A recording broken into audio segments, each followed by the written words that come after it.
నిత్యజీవము పెంప మర్త్యాలి భయము తీర్ప మరణంబు గెలిచెగన క్రీస్తే సర్వాధికారి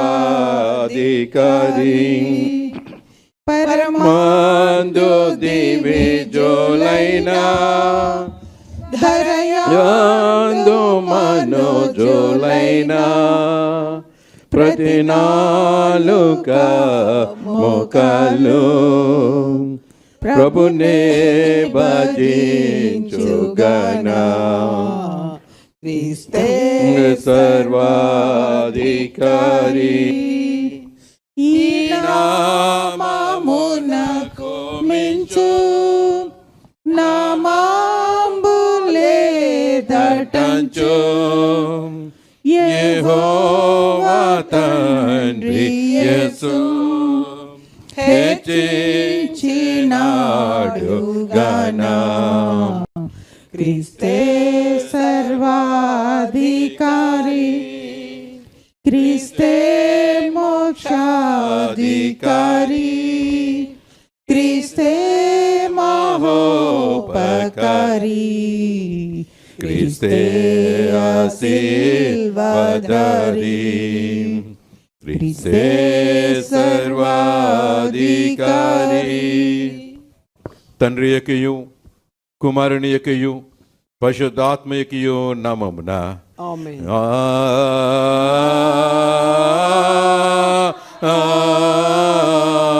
ఆమేన్. నీ వెలుగును నీ సత్యమును బయలుదేర చేయము, అవి నాకు త్రావ చూపును. అవి నీ పరిశుద్ధ పర్వతమునకును నీ నివాస స్థలమునకు నన్ను తోడుకుని వచ్చును. అప్పుడు నేను దేవుని బలిపీఠమునద్దకు నాకు ఆనంద సంతోషములు కలుగజేయు దేవుని దగ్గర చేరేదను. దేవా నా దేవా సితర వాంఛించు నీకు కృతజ్ఞతాస్తుతులు చెల్లించదను. ప్రభునందు ప్రియులారా, యథార్థ హృదయముతో మన తండ్రి అయిన దేవుని సమీపించి ఆయన ఎదుట మన పాపములు ఒప్పుకొని మన ప్రభుని యేసుక్రీస్తు మూలమున మనకు క్షమాపణ దయచేయమని ఆయనను వేడుకుందాము. ప్రభువు నామము వలననే మనకు సహాయము కలుగుచున్నది. భూమి ఆకాశముల చేయక పశ్చాత్తాపడును గనుక మీ వస్త్రములను కాక మీ హృదయములను చింపుకొని ఆయన తట్టు తిరుగుడి. ఒకవేళ ఆయన మనసు త్రిప్పుకొని పశ్చాత్తాపడి మీ దేవుడైన యెహోవాకు తగిన నైవేద్యమును పానార్పణమును మీకు దీవెనగా అనుగ్రహించును. అనుగ్రహింపడని ఎవడు చెప్పగలడు? సియోనులో బాకా ఊదుడి, ఉపవాస దినము ప్రతిష్ఠించుడి, వ్రత దినము నియమించి ప్రకటన చేయుడి, జనులను సమకూర్చుడి, సమాజ కూటము ప్రతిష్ఠించుడి, పెద్దలను పిలువనంపించుడి, చిన్నవారిని స్తన్యపానము చేయు బిడ్డలను తోడుకుని రండి. పెండ్లి కుమారుడు అంతఃపురంలో నుండి పెండ్లి కుమార్తె గదిలో నుండి రావలేను. యెహోవాకు పరిచర్య చేయు యాజకులు మంటపమునకును బలిపీఠమునకును మధ్య నిలవబడి కన్నీరు విడుచుచు, యెహోవా నీ జనుల జాలి చేసుకొని అన్యజనులు వారి మీద ప్రభుత్వము చేయనట్లు వారిని అవమానమునకు అప్పగింపకము. లేని ఎడల అన్యజనులు వారి దేవుడు ఏ మాయనందులను కదా అని వేడుకొనవలెను. దేవుని వాక్యం.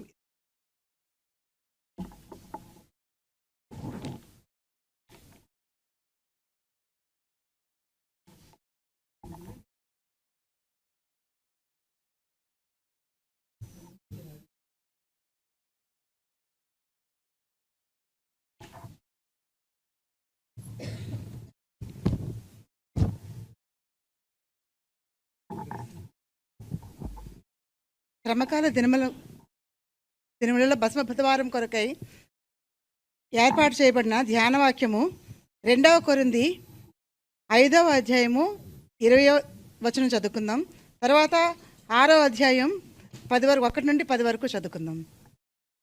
కావున దేవుడు మా ద్వారా వేడుకొనినట్టు మేము క్రీస్తుకు రాయభారులమై దేవునితో సమాధానపడుడని క్రీస్తు పక్షముగా మిమ్మల్ని బతిమాలుకొనుచున్నాము. ఎందుకనగా మనం ఆయన యందు దేవుని నీతి అగినట్లు పాపమెరుగని ఆయనను మన కోసము పాపముగా చేసెను. కాగా మేము ఆయనతోడి పనివారమై మీరు పొందిన దేవుని కృపను వ్యర్థము చేసుకొనవద్దని మిమ్మల్ని వేడుకొనుచున్నాను. అనుకూల సమయమందు నీ మొర ఆలకించితిని, రక్షణ దినమందు నిన్ను ఆదుకొంటిని అని ఆయన చెప్పుచున్నాడు కదా. ఇదిగో ఇప్పుడే మిక్కిలి అనుకూలమైన సమయము, ఇదిగో ఇదే రక్షణ దినము. మా పరిచర్య నిందింపబడకుండు నిమిత్తము ఏ విషయంలోనైనాను అభ్యంతరమేమియో కలుగజేయక శ్రమల యందును, ఇబ్బందుల యందును, ఇరుకుల యందును, దెబ్బల యందును, చెరసాలలోను, అల్లరులలోను, ప్రయాసములలోను, జాగరములలోను, ఉపవాసములలోను మిగుల ఓర్పు గలవారమై పవిత్రతతోనూ, జ్ఞానముతోనూ, దీర్ఘశాంతముతోనూ, దయతోనూ, పరిశుద్ధాత్మ వలన నిష్కపటమైన ప్రేమతోనూ, సత్యవాక్యము చెప్పుట వలనను, దేవుని బలము వలనను, కుడి ఎడమల నీతి ఆయుధములు కలిగి ఘనతల వలన, సుకీర్తి దుష్కీర్తుల వలనను దేవుని పరిచారకులమై ఉండి అన్ని స్థితులలో మమ్మను మేమే మెప్పించుకొనుచున్నాము. మేము మోసగాండ్రమై నట్లుండియు సత్యవంతులము, తెలియబడిన వారమైనట్లుండియు బాగుగా తెలియబడిన వారము, చనిపోవచ్చున్న వారమైనట్లుండియు ఇదిగో బ్రతుకుచున్న వారము, శిక్షింపబడిన వారమైనట్లుండియు చంపబడిన వారము, దుఃఖపడిన వారమైనట్లుండియు ఎల్లప్పుడూ సంతోషించు వారము, దరిద్రులమైనట్లుండియు అనేకులకు ఐశ్వర్యము కలిగించు వారము, ఏమీ లేని వారమైనట్లుండియు సమస్తమును కలిగిన వారము. ఇంతటితో వాక్యము ముగియబడింది.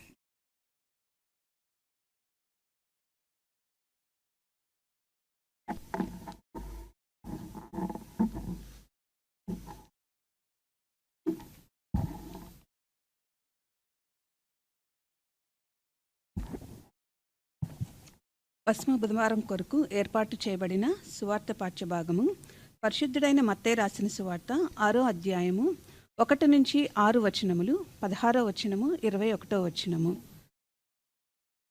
మత్తయి సువార్త 6వ అధ్యాయము 1 నుంచి 6 వరకు. మనుషులకు కనబడవలెనని వారి ఎదుట మీ నీతి కార్యము చేయకుండా జాగ్రత్త పడుడి.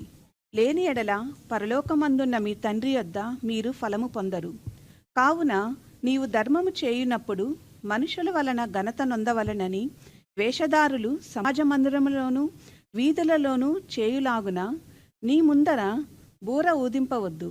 వారు తమ ఫలము పొంది ఉన్నారని నిశ్చయముగా మీతో చెప్పుచున్నాను. నీవైతే ధర్మము చేయునప్పుడు నీ ధర్మము రహస్యముగా నుండు నిమిత్తము నీ కుడి చేయి చేయునది నీ ఎడమ చేతికి తెలియకుండవలెను. అట్లయితే రహస్యమందు చూచు నీ తండ్రి నీకు ప్రతిఫలమిచ్చును. మరియు మీరు ప్రార్థన చేయునప్పుడు వేషధారుల వలె ఉండవద్దు. మనుషులకు కనబడవలనని సమాజ మందిరముల్లోనూ వీధుల మూలల్లోనూ నిలిచి ప్రార్థన చేయుట వారికిష్టము. వారు తమ ఫలము పొంది ఉన్నారని నిశ్చయముగా మీతో చెప్పుచున్నాను. నీవు ప్రార్థన చేయునప్పుడు నీ గదిలోనికి వెళ్ళి తలుపు వేసి రహస్యమందున నీ తండ్రికి ప్రార్థన చేయుము.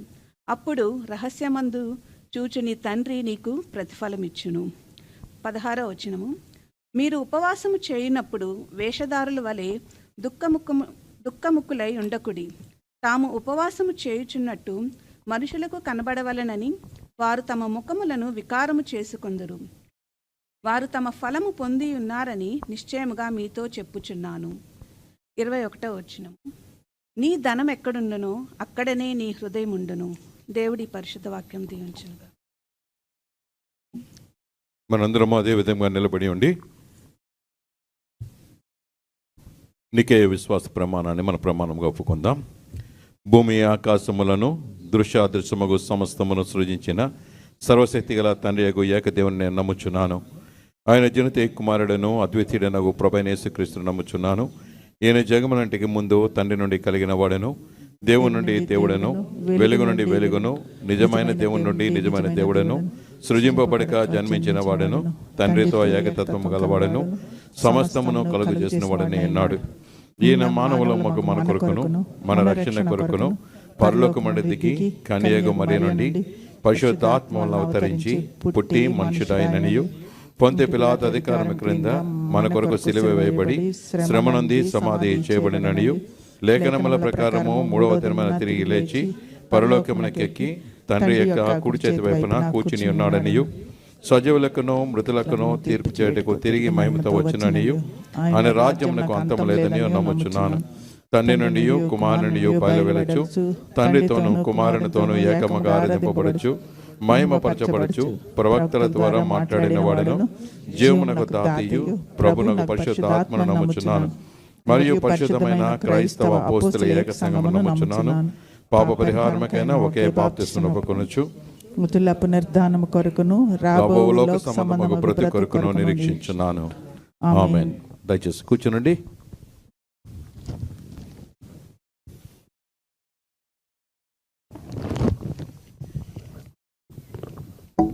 దేవుని వాక్యాన్ని ధ్యానం చేసిన ముందుగా మనదరం కలిసి దేవుని మహింపరుస్తూ మనం వాక్యం కొరకు సిద్ధపడదాం. అందరం కలిసి 186వ కీర్తన ఏ పాపం ఎరుగని యో పావనమూర్తి పాప విమోచకుండా అనేటువంటి పాట మనం పాడుకుని దేవుని వాక్యాన్ని ధ్యానం చేసుకుందాం. 186వ కీర్తన 186.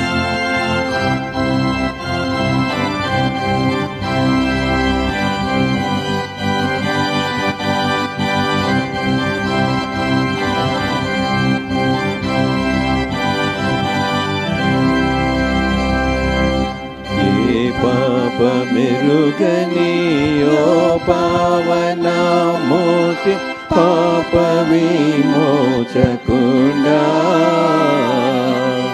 నా పాలి దైవమా నా పాపముల కొర ఈ పాటలు నొందినావా ముల్లతో గిరీటమణిని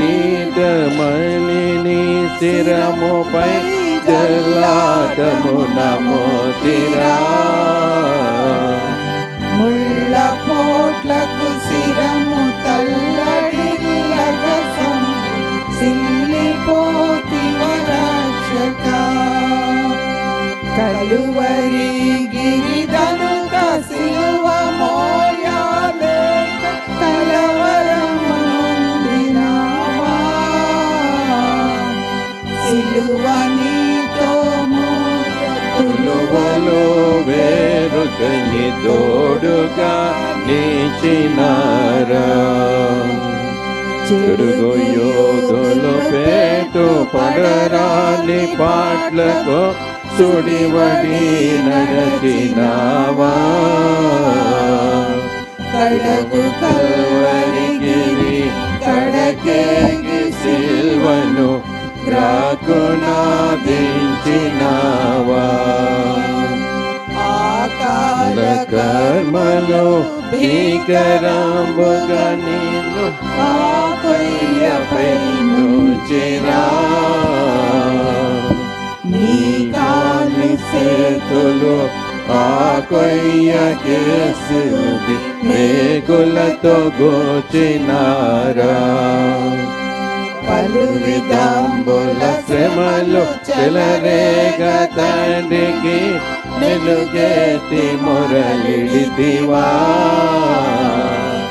సిలువపై పలుమారు కలుగుచుండెడి బాధ వలన దాహమునాయనా తల్లిదుండగు పంటు బల్లెముతను ఈ ప్రక్క చిల్లి బొడబొడిసినాడా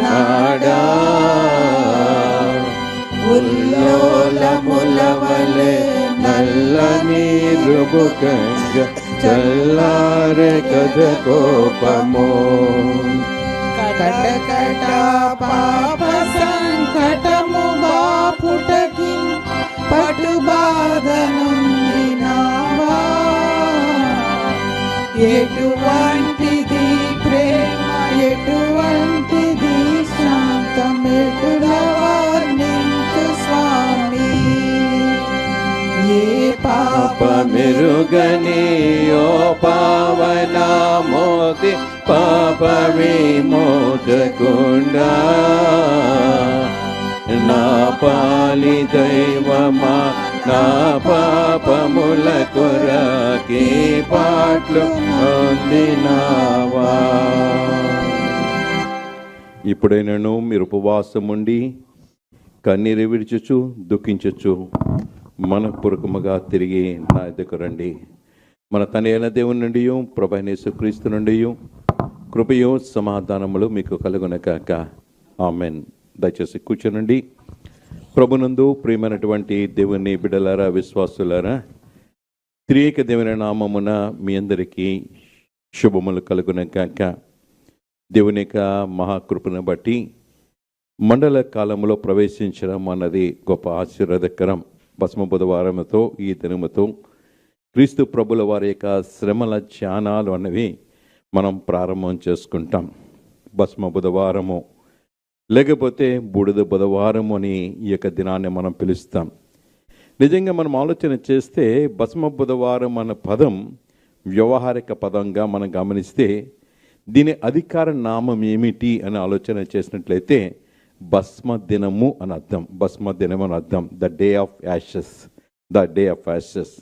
కాబట్టి ఈస్టర్ దినానికి ముందుగా మరి 40 దినాలు ముందుగా వచ్చేది దినం. 6 ఆదివారాలు వదిలిపెట్టి మనం ఏం చేస్తామంటే 40 దినాలు క్యాలిక్యులేట్ చేసుకొని దానికి ముందుగా ఉన్నది మనం చూస్తాం. వెన్నెల్ ఈక్వెనెక్స్ బట్టి అంటే ఈ యొక్క మార్చి 21, సెప్టెంబర్ 22 తారీఖుల్లో భ్రమణంలో సూర్యుడు భూమధ్య రేఖ మధ్య ఉంటాడు. కాబట్టి పగలు రాత్రి కూడా సమానంగా ఉంటాయి. దానికి ఆధారంగా ఏం చేశారంటే మరి వెన్నెల్ ఈక్వెనెక్స్ బట్టి అది మార్చి 21 తర్వాత వచ్చేటువంటి ఆ పౌర్ణమి తర్వాత వచ్చే ఆదివారాన్నిగా ఈస్టర్ దినానిగా పరిగణించి నైసియా క్రీడ్ అంటే నైసియన్ చర్చ్ కౌన్సిల్ వారు చేసినటువంటి తీర్మానం బట్టి ఈ యొక్క మార్చి 21 తర్వాత వచ్చిన పౌర్ణమి తర్వాత వచ్చే ఆదివారాన్ని ఈస్టర్గా పెట్టుకొని 40 దినాలు క్యాలిక్యులేట్ చేస్తారు, బ్యాక్కి క్యాలిక్యులేట్ చేస్తారు. ఆదివారాలు మినహాయిస్తారు. ఆదివారాలు మనం లెంట్ శ్రమల కాలంగా మనం ధ్యానం చేయం. ఆ విధంగా ఈ యొక్క బుధవారం అన్నది మనం ఏర్పాటు చేయండి. ఈ బుధవారం అన్నది ఈ యొక్క బసము దినం అన్నది బుధవారం వస్తుంది. కాబట్టి మనం ఏమని పిలుస్తామంటే దీనిని భస్మ బుధవారం అని పిలుస్తాం. ఈ యొక్క దినంతో మనకి ఈ యొక్క మండల కాలం అన్నది ప్రారంభమవుతుంది. గుడ్ ఫ్రైడే తర్వాతి దినము శనివారంతో ఈ యొక్క 40 దినాలు అన్నవి మనకి సంపూర్తి అవుతాయి.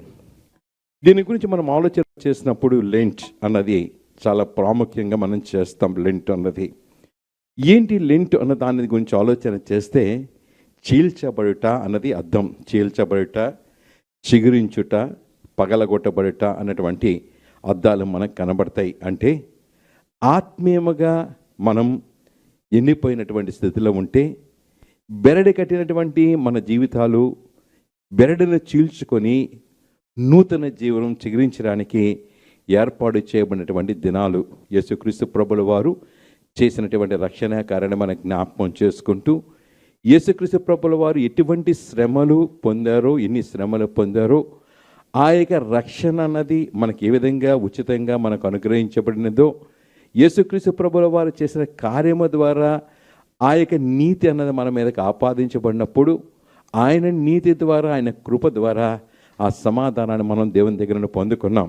కాబట్టి ఈ దినమును మన ప్రత్యేకముగా మనం ఆలోచన చేసినప్పుడు మనం చీల్చబడాలి, మన ఆత్మీయ జీవితాలు చిగురించాలి దేవుని సన్నిధానంలో అన్నది దేవునికి ఉద్దేశం. ఈ యొక్క దినం యొక్క ప్రత్యేకత కూడా మనం ఆలోచన చేస్తూ ఉన్నప్పుడు పాప క్షమాపణ, మారు మనసు, దయాలత్వాన్ని మనం పొందుకోవాలని, సాధుత్వము ద్వారా అంటే దీన మనసు కలిగి ఉండటం ద్వారా మన జీవితంలో ఆ దేవుని కృపను మనం అనుభవించాలన్నది దేవునికి ఉద్దేశంగా నేను మీకు జ్ఞాపకం చేస్తున్నాను. కాబట్టి ఈ లెంట్ అనే కార్యక్రమంలో మనం ఏం చేస్తామంటే ఉపవాసము ఉంటాం. ఉపవాసము అనగానే ఉపవాసము అనగా దేవునికి సమీపములో మనము జీవించుట అన్నది మనం మర్చిపోకూడదు. కాబట్టి ప్రియమైన దేవుని బిడ్డలారా, మరి ఇది కాలక్రమేణా ఒక ఆచారంగా యేసు స్వామి చేసినటువంటి 40 దినాల ఉపవాస దినాలతో జోడించి దీనిని లెంటిగా మనం ఆచరించడం జరుగుతూ ఉంది. కాబట్టి ఉపవాసము ఉండుట, దుఃఖించుట ఆత్మీయముగా మనకి చాలా మంచిది. ఉపవాసము దేవునికి దగ్గరగా ఉన్నప్పుడు ఓ భక్తుడు అంటాడు, నువ్వు యేసుక్రీస్తు అనేటువంటి అద్దం ముందు నిలబడితే నీ అద్దంలో నువ్వు కనబడతావు. కనబడినప్పుడు నీలో ఏ లోపాలు ఉన్నాయో, ఏవి సరి చేసుకోవాలో, ఎక్కడ సరి చేసుకోవాలో అని యేసుక్రీస్తు అనే ప్రభు అనే అద్దంలో నువ్వు చూడగలిగితే నీవు సరి చేసుకోగలవు. నీవు నీ జీవితాన్ని పరిశుద్ధంగా మార్చుకోగలవు. ఆత్మీయముగా మనము ఆచరించబలగలము.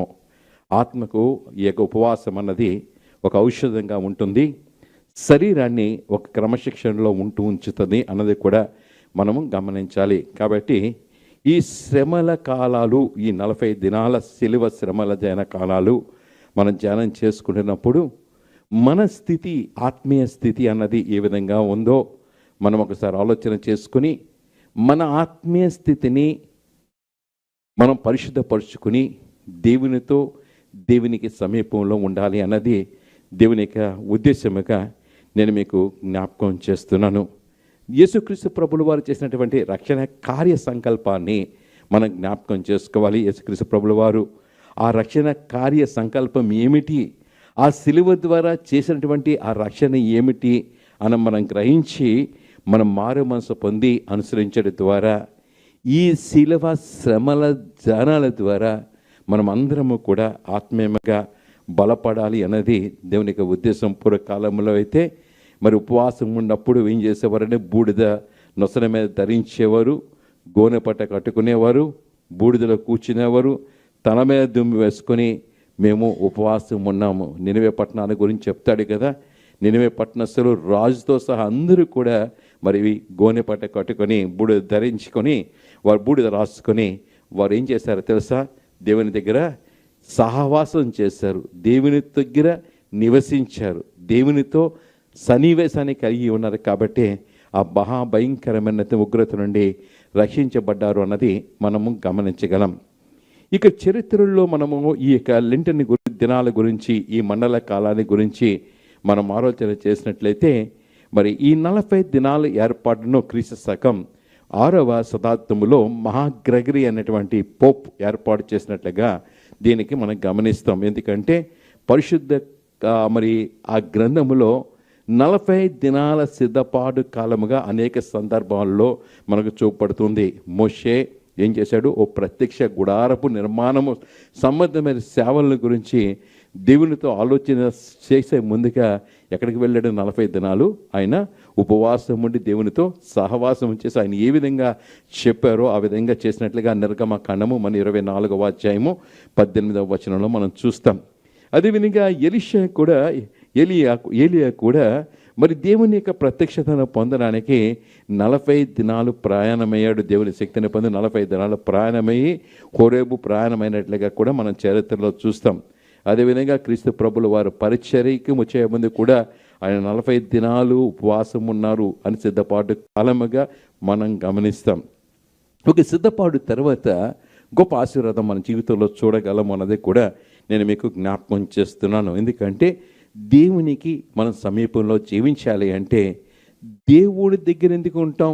ఇప్పుడు మనం చాలాసార్లు ఆలోచన చేస్తే మనల్ని ద్వేషించే వారి దగ్గర మనం ఉండడానికి ఇష్టపడం, కానీ మనల్ని ప్రేమించే వారి దగ్గర ఉండాలని ఇష్టపడతాం. దేవుడు మనల్ని ప్రేమించే దేవుడు. మనుషులు మనం ద్వేషిస్తారేమో కానీ దేవుడు మనల్ని ప్రేమించే దేవుడు. కాబట్టి ఆ దేవుని దగ్గర నివసించడం ద్వారా ఆ ప్రేమ అయినటువంటి దేవుడు ఆయన యొక్క కార్యాలు మనం చూసినప్పుడు, ఆయన యొక్క జీవితాన్ని మనం గమనించినప్పుడు మన జీవితంలో ఎటువంటి జీవితాన్ని మనం జీవిస్తున్నామో అది గమనించుకొని మన జీవితాన్ని మార్చుకోవడానికి పరిశుద్ధాత్మ దేవుడు ఈ 40 దినాలను మనకు చక్కని కాలంగా దేవుడు మనకి ఇచ్చాడన్నది నేను దేవుని వాక్యం ద్వారా నేను మీకు జ్ఞాపకం చేస్తున్నాను.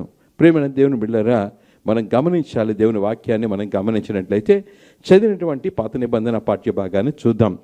యోవేలు గ్రంథం 2వ అధ్యాయము మనం చదువుకున్నాం. 2వ అధ్యాయము మనం 12 నుండి మనం గమనించినట్లయితే ఒక హెచ్చరిక అనేది కనబడుతూ ఉంది.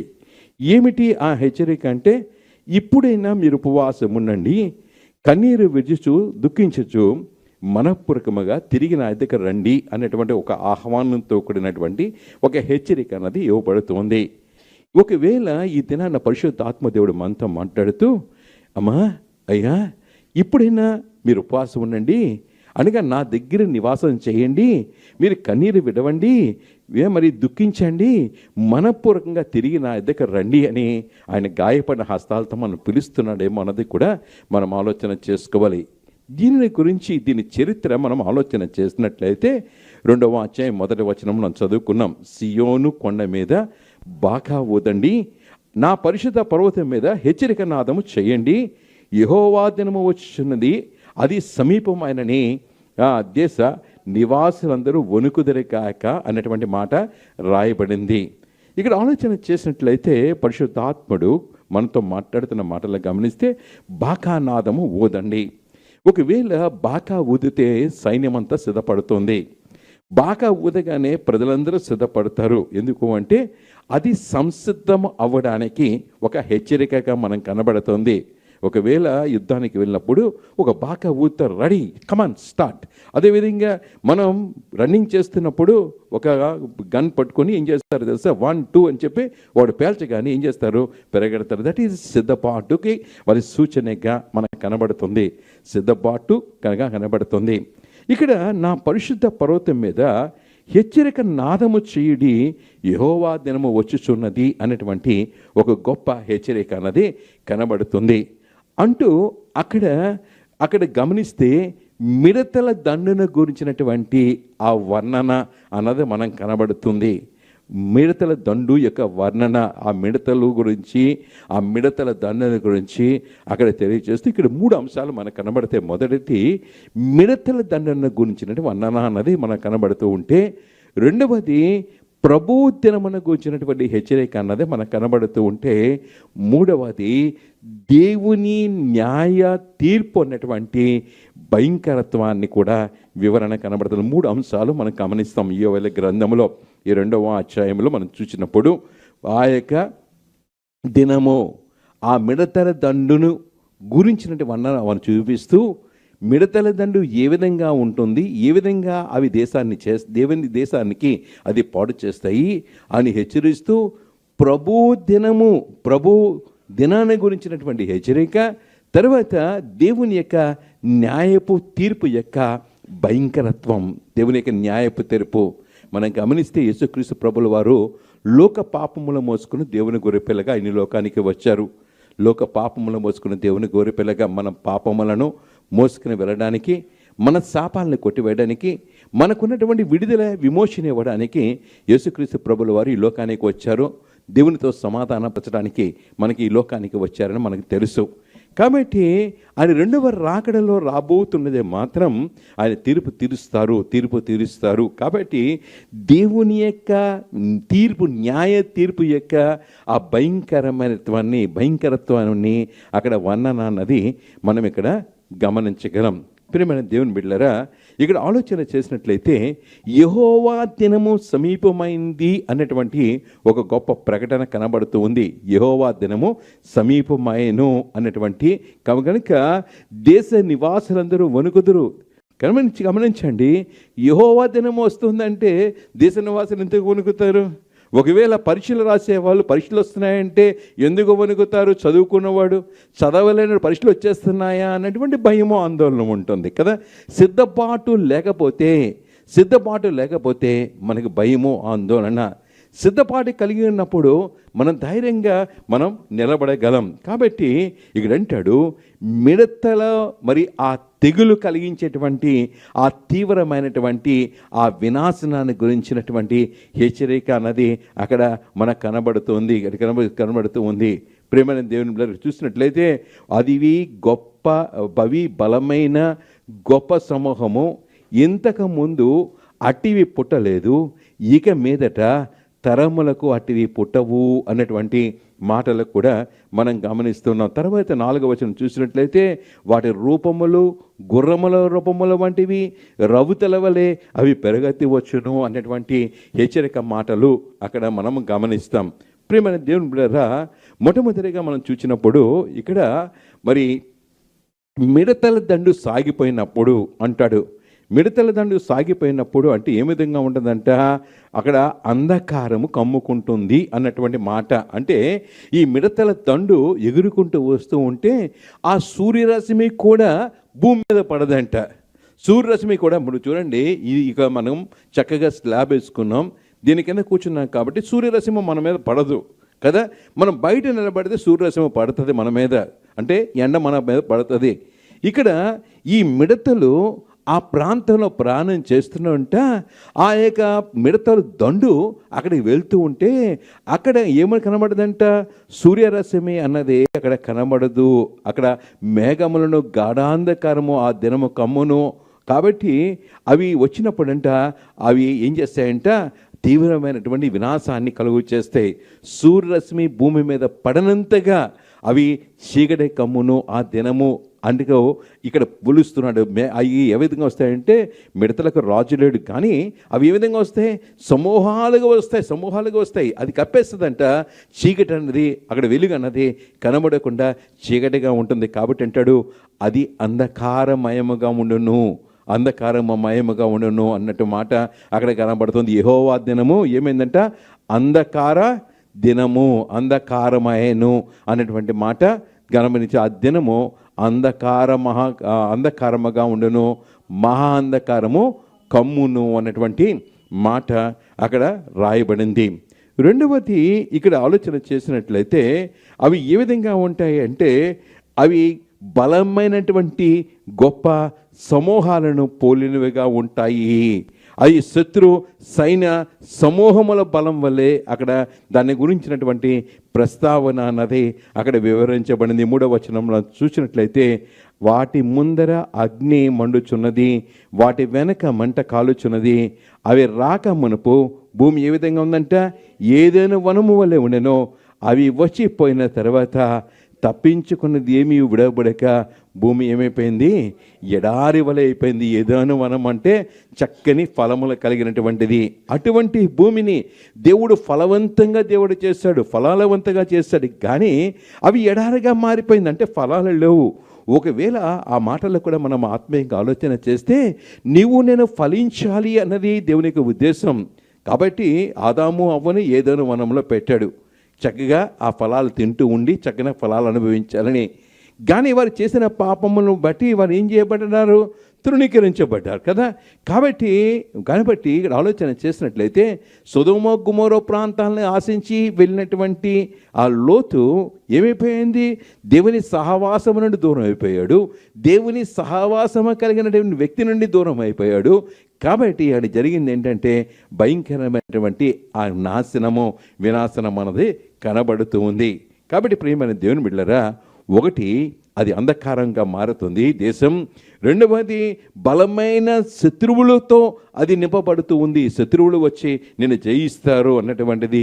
ఆ ఏదైనా వనమంతా ఆ భూమి మీద ఉన్నటువంటి ఆ ఫలములను, ఆ యొక్క చెట్లను, అక్కడ పండ్లను అవి తినివేయడం వలన అవి ఏ విధంగా మారుతుందంటే, అవి ఎడారిగా మారిపోతాయి అన్నటువంటి మాటలు కనబడిస్తున్నాయి. ఇంకా గమనిస్తూ ఉంటే వాటి రూపాలు గుర్రాల రూపాలుగా ఉంటాయి, రౌతుల వల్ల అవి పెరగెత్తి వస్తాయి, రథముల ధ్వని చేయనట్లు, కొయ్యకాలు అగ్నిలో కాలము ధ్వనించినట్లు, ఈ యొక్క యుద్ధమునికి సిద్ధమైన సూర్యులు ధ్వని చేయనట్లు అవి పర్వత శిఖరం మీద గంతులు వయ్యును అన్నటువంటి మాట గమనించినప్పుడు, ఈ మిడతలను దేంతో పోలుస్తున్నాడంటే, వాటిని దేంతో పోలుస్తున్నాడంటే గుర్రాలతో పోలుస్తున్నాడు, రౌతులతో పోలుస్తున్నాడు, యుద్ధ సైన్యంతో పోలుస్తున్నాడు. ఇక మిడతల ధ్వని నడుచున్నప్పుడు అంటే వెళ్తున్నప్పుడంటే అవి ఏ విధంగా ఆ కలిగినటువంటి ధ్వని అంటే, యుద్ధం జరుగుతున్నప్పుడు ఎటువంటి భయంకరమైనటువంటి ఆ వాతావరణం ఉంటుందో, ఆ శబ్దాలు వస్తూ ఉన్నప్పుడు అక్కడ అలజడి బాంబులు. చూడండి, ఈరోజు ఒక ఇజ్రాయెల్ దేశం, లేకపోతే ఆ యొక్క ప్రాంతాలలో జరుగుతున్నటువంటి యుద్ధం, లేకపోతే మరి ఇజ్రాయెల్ రష్యా యుక్రెయిన్ జరుగుతున్న ఆ యుద్ధాల శబ్దానికి జనులు భయపడిపోతున్నటువంటి పరిస్థితి. అటువంటి పరిస్థితి ఉంటుంది, జాగ్రత్త అన్నటువంటి హెచ్చరిక అన్నది మనకు కనబడుతుంది. కాబట్టి ప్రియమైన దేవుని బిడ్డలారా, మరి సైన్యముల వలె వారు పెరగెత్తడం, ప్రాకారాలు గోడలను మరి కూలగొట్టడము అన్నది అక్కడ మనం చూస్తున్నాం. అనగా దేవుణ్ణి విడిచిపెట్టక పెట్టినప్పుడు ఆ నాశనాన్ని మీరు పొందుకుంటారు జాగ్రత్త అనేటువంటిది హెచ్చరిక అక్కడ మనకు కనబడుతుంది.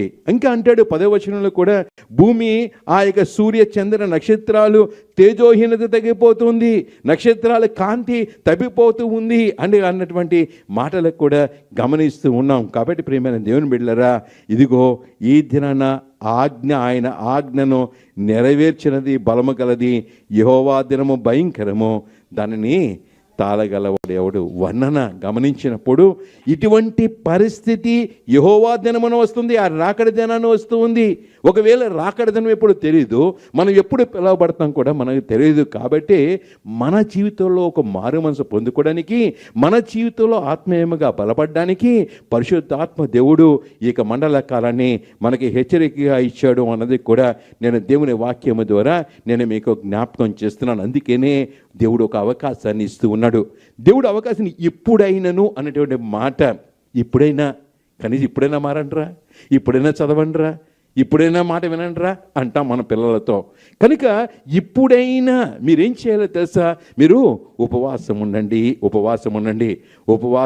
అన్నం తిన్నా మానేసామని కాదు, కానీ దేవునితో సమీపంలో మనం జీవించాలన్నది దేవుని యొక్క ఉద్దేశం. దేవునితో సహవాసము చేయాలన్నది దేవుని యొక్క ఉద్దేశం. కన్నీళ్ళు విడవండి అంటే చీర కొనలేదనో, లేదా బట్టలు కొనలేదనో, ఊరు వెళ్ళనివ్వలేదనో, లేకపోతే మన తీసుకెళ్ళలేదనో ఏడడం కాదు. కానీ మనం పశ్చాత్తాపం పొందినప్పుడు, నిజంగా మన దీనత్వాన్ని మనం కనపరచుకోగలిగినప్పుడు నిజంగా కన్నీళ్ళు వస్తాయి. ఎవరో తిట్టారనో, ఎవరో ఏదన్నారని ఏడడం కాదు. దేవుని దగ్గర మన హృదయాన్ని బద్దలు కొట్టుకోగలిగినప్పుడు ఆ దీనత్వం ద్వారా కన్నీళ్ళు వస్తాయి. మనకి చాలా చక్కని ఉదాహరణ మనకు కనబడుతుంది. హిజ్కియా రాజు అయినటువంటి హిజ్కియా మరి ఏం చేశాడో తెలుసా? అతనికి మరణకరమైన రోగం వచ్చేసింది. మరణకరమైన రోగం వచ్చినప్పుడు దేవుని యొక్క సేవకుడి ద్వారా, దేవుని యొక్క ప్రవక్త ద్వారా ఒక వర్తమానం అందించబడింది, రేపు నువ్వు చనిపోతావు, కాబట్టి నువ్వు ఇల్లు చక్క పెట్టుకోమన్నప్పుడు ఆయన ఏం చేశాడో తెలుసా? ఒక రాజుగా ఉన్నాడు, అన్నీ అన్నాయి, కానీ అతనికి ఆయుష్ అన్నది లేనటువంటి పరిస్థితి. అటువంటి సమయంలో మరి దేవుని దగ్గర ప్రార్థన చేశాడు. కన్నీళ్ళు విడుచుతూ గోడతర తిరిగి ఆయన ప్రార్థన చేశాడు. ప్రార్థన చేసి, ప్రభువా నువ్వు నాకు జ్ఞాపకం చేసుకోవా, నేను యథార్థ హృదయుడిని ఏ విధంగా జీవించానో జ్ఞాపకం చేసుకోవా, నన్ను ఒకసారి జ్ఞాపకం చేసుకొని నాకేం చేస్తావో తెలుసా, ఒక్కసారి నన్ను జ్ఞాపకం చేసుకోమని అన్నాడు. ప్రేమైన దేవుని బిడ్డలారా, నేను ఆలోచన చేస్తూ ఉన్నప్పుడు మరి హిజ్కియా భక్తుడు కార్చిన కన్నీరేనో నాకు తెలియదు.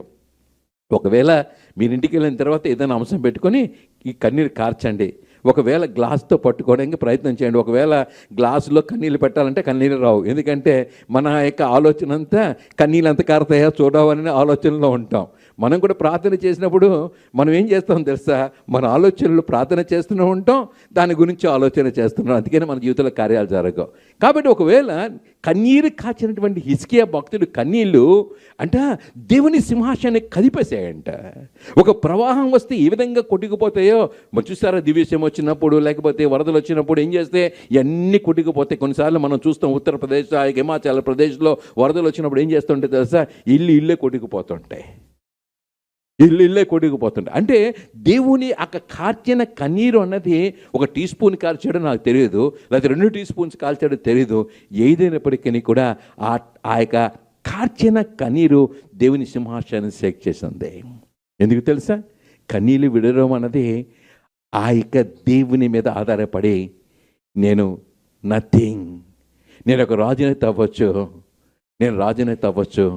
కానీ నాకు ఆయుష్కాలం లేకపోతే దానివల్ల ప్రయోజనం ఏంటి? కాబట్టి ఆయన కన్నీరు కార్చాడు, ఉపవాసం, దేవునికి సమీపంలోకి వెళ్ళిపోయాడు. అక్కడ ఉన్న మనుషులు చూడలేదు, అక్కడ ఉన్నటువంటి రాజుగా ఉన్నాడు, అక్కడ ఉన్నటువంటి ఆ మంత్రులు కానీ, అక్కడ ఉన్నటువంటి ప్రజల్ని కానీ చూడలేదు, కానీ దేవుని వైపుకు తిప్పేసుకున్నాడు మొహాన్ని. దేవుని వైపుకు తిప్పుకొని ఆ కన్నీళ్ళు కార్చి దేవుని దగ్గర దుఃఖించాడు. అయ్యా నన్ను ఒకసారి జ్ఞాపకం చేసుకోమన్నాడు. నన్ను జ్ఞాపకం చేసుకుని ఉపవాసం ఉండడం ఒకటి, రెండవది కన్నీళ్ళు విడిచడం ఒకటి, మూడవది దుఃఖించడం ఒకటి, అయిన తర్వాత మనఃపూర్వకముగా తిరిగి వచ్చుట అన్నది చాలా ప్రాముఖ్యమైనది. ఇవన్నీ చేస్తాం.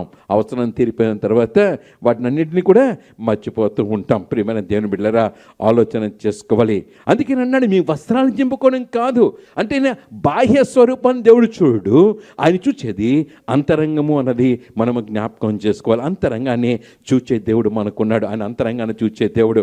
కాబట్టి అంటాడు, ఇప్పుడైనా ఇప్పుడైనా ఇప్పుడైనా ఒక తల్లి, ఓ సహోదరుడా, ఇప్పుడైనా నువ్వేం చేస్తావు తెలుసా? ఉపవాసం ఉండు, అనగా దేవునికి సమీపంలో ఉండు, కన్నీళ్ళు విడువు, దుఃఖించు, మనపూర్వకముగా మీరు తిరిగి దేవుని దగ్గరికి రండి అన్నటువంటి ఒక గొప్ప ఆహ్వానము ఆయన గాయపడిన చేతులు చాపి ఆయన నిన్ను నన్ను ఆహ్వానిస్తున్నాడు అన్నది నేను మీకు జ్ఞాపకం చేస్తున్నాను. మీ హృదయాలను చింపుకోండి అన్నటువంటి ఆలోచన కూడా ఇక్కడ మనకు కనబడుతుంది. ప్రియమైన దేవుని బిడ్డలారా, ఎందుకు ఆయన దగ్గరికి రావాలి? ఆయన దగ్గరికి వస్తే మనకు లాభం ఏంటి? అందరూ ఆహ్వానిస్తారులే, సాతాను కూడా ఆహ్వానిస్తున్నాడు. నీకేం చేస్తున్నాడు తెలుసా? నీ మనసు బాగలేదా, దా ఒక సినిమా చూద్ది కనరా అని ఆహ్వానిస్తున్నాడు. లేకపోతే టీవీ దగ్గర రా, టీవీలో సీరియల్ వస్తుంది చూద్ది కనరా అని ఆహ్వానిస్తున్నాడు. లేదు లేదు లేదు లేదు నీ ఫ్రెండ్స్ ఉన్నారు కదా, వాళ్ళతో ఆడుకుందాక రా అని పిలుస్తున్నాడు. లేకపోతే ముచ్చట్లు చెప్పుకుందాం రా అని పిలుస్తూ ఉంటాడు. సాతాను కూడా పిలుస్తాడు. ఆహ్వానం, విందుల గురించి మాట్లాడుకుంటాం కదా, విందును పిలుస్తాడు. విందుకు రండిని దేవుడు ఆహ్వానిస్తాడు, సాతానుడు ఆహ్వానం విందులో ఆయన సహవాసంలోనికి. అయితే మనం ఎవరి దగ్గరికి వెళ్తాం? రోడ్డు మీద అందరూ మనం పిలవచ్చు రమ్మని చెప్పి, కానీ మనం ఎవరి దగ్గరికి వెళ్తాం? వారి యొక్క గుణగణాలు వెరిగినప్పుడే మనం వెళ్తాం కదా. కాబట్టి దేవుని యొక్క గుణాల గురించి ఇక్కడ పరిశుద్ధాత్మ దేవుడు మాట్లాడుతున్నాడు. ఏంటంటే ఇక్కడ అంటాడు, మీరు తిరిగి రండి, ఇదే యెహోవా కంటూ. మీ దేవుడిని యెహోవా ఇటువంటి వాడు చెప్తూ ఉన్నాడు. ఏమంటే ఆయన కరుణ వాత్సల్యము గలవాడు. ఆయన జనరస్ అండ్ మెర్సిఫుల్ గాడ్ అన్నది, గ్రేసియస్ అండ్ మెర్సిఫుల్ గాడ్ అన్నది మనం మర్చిపోకూడదు. ఆయన కృప చూపించేటువంటి దేవుడు. కరుణ వాత్సల్యము, వాత్సల్యం, ఆయన వాత్సల్యత మన ఎడల ఎడతగ్గా ఉన్నది కనుక మనము నిర్మూలం. ఈరోజు నువ్వు నేను నిర్మూలం కాలేదంటే ఆయన వాత్సల్యత మనకి ఇంకా ఆయన కృప చూపుతున్నాడు అన్నది మనం గమనించాలి. రెండవది, ఆయన అంటాడు, నీ మీద ఉగ్రత వస్తుంది, నేను నాశనం చేయాలనుకుంటున్నాను అంటాడు. బట్ ఈ స్లో టు యాంగర్ అంటే ఆయన శాంతమూర్తి, ఆయన దీర్ఘశాంతము ఆయన చూపించేవాడు అన్నది మనం మర్చిపోకూడదు. మూడవది అంట, ఆయన అత్యంత కృపగలవాడు అన్నమాట. నీ దేవుడని యెహోవా కరుణావాత్సల్యము గలవాడు, శాంతమూర్తి, అత్యంత కృపగలవాడు. Is great kindness. ఆయనకున్న కైండ్నెస్, ఆయనకున్నది చాలా ఎక్కువ. కృప మన ఎడలా ఉంది అన్నది కూడా మనం మర్చిపోకూడదు. కృప ద్వారానే మనం రక్షించబడ్డాం అన్నది కూడా మనం మర్చిపోకూడదు. రెండవది, నాలుగవది అంటాడు, మన విషయమే ఆయన పశ్చాత్తాపడతాడు. ఈ రిపెంట్స్, ఆయన రిపెంట్ అవుతాడు.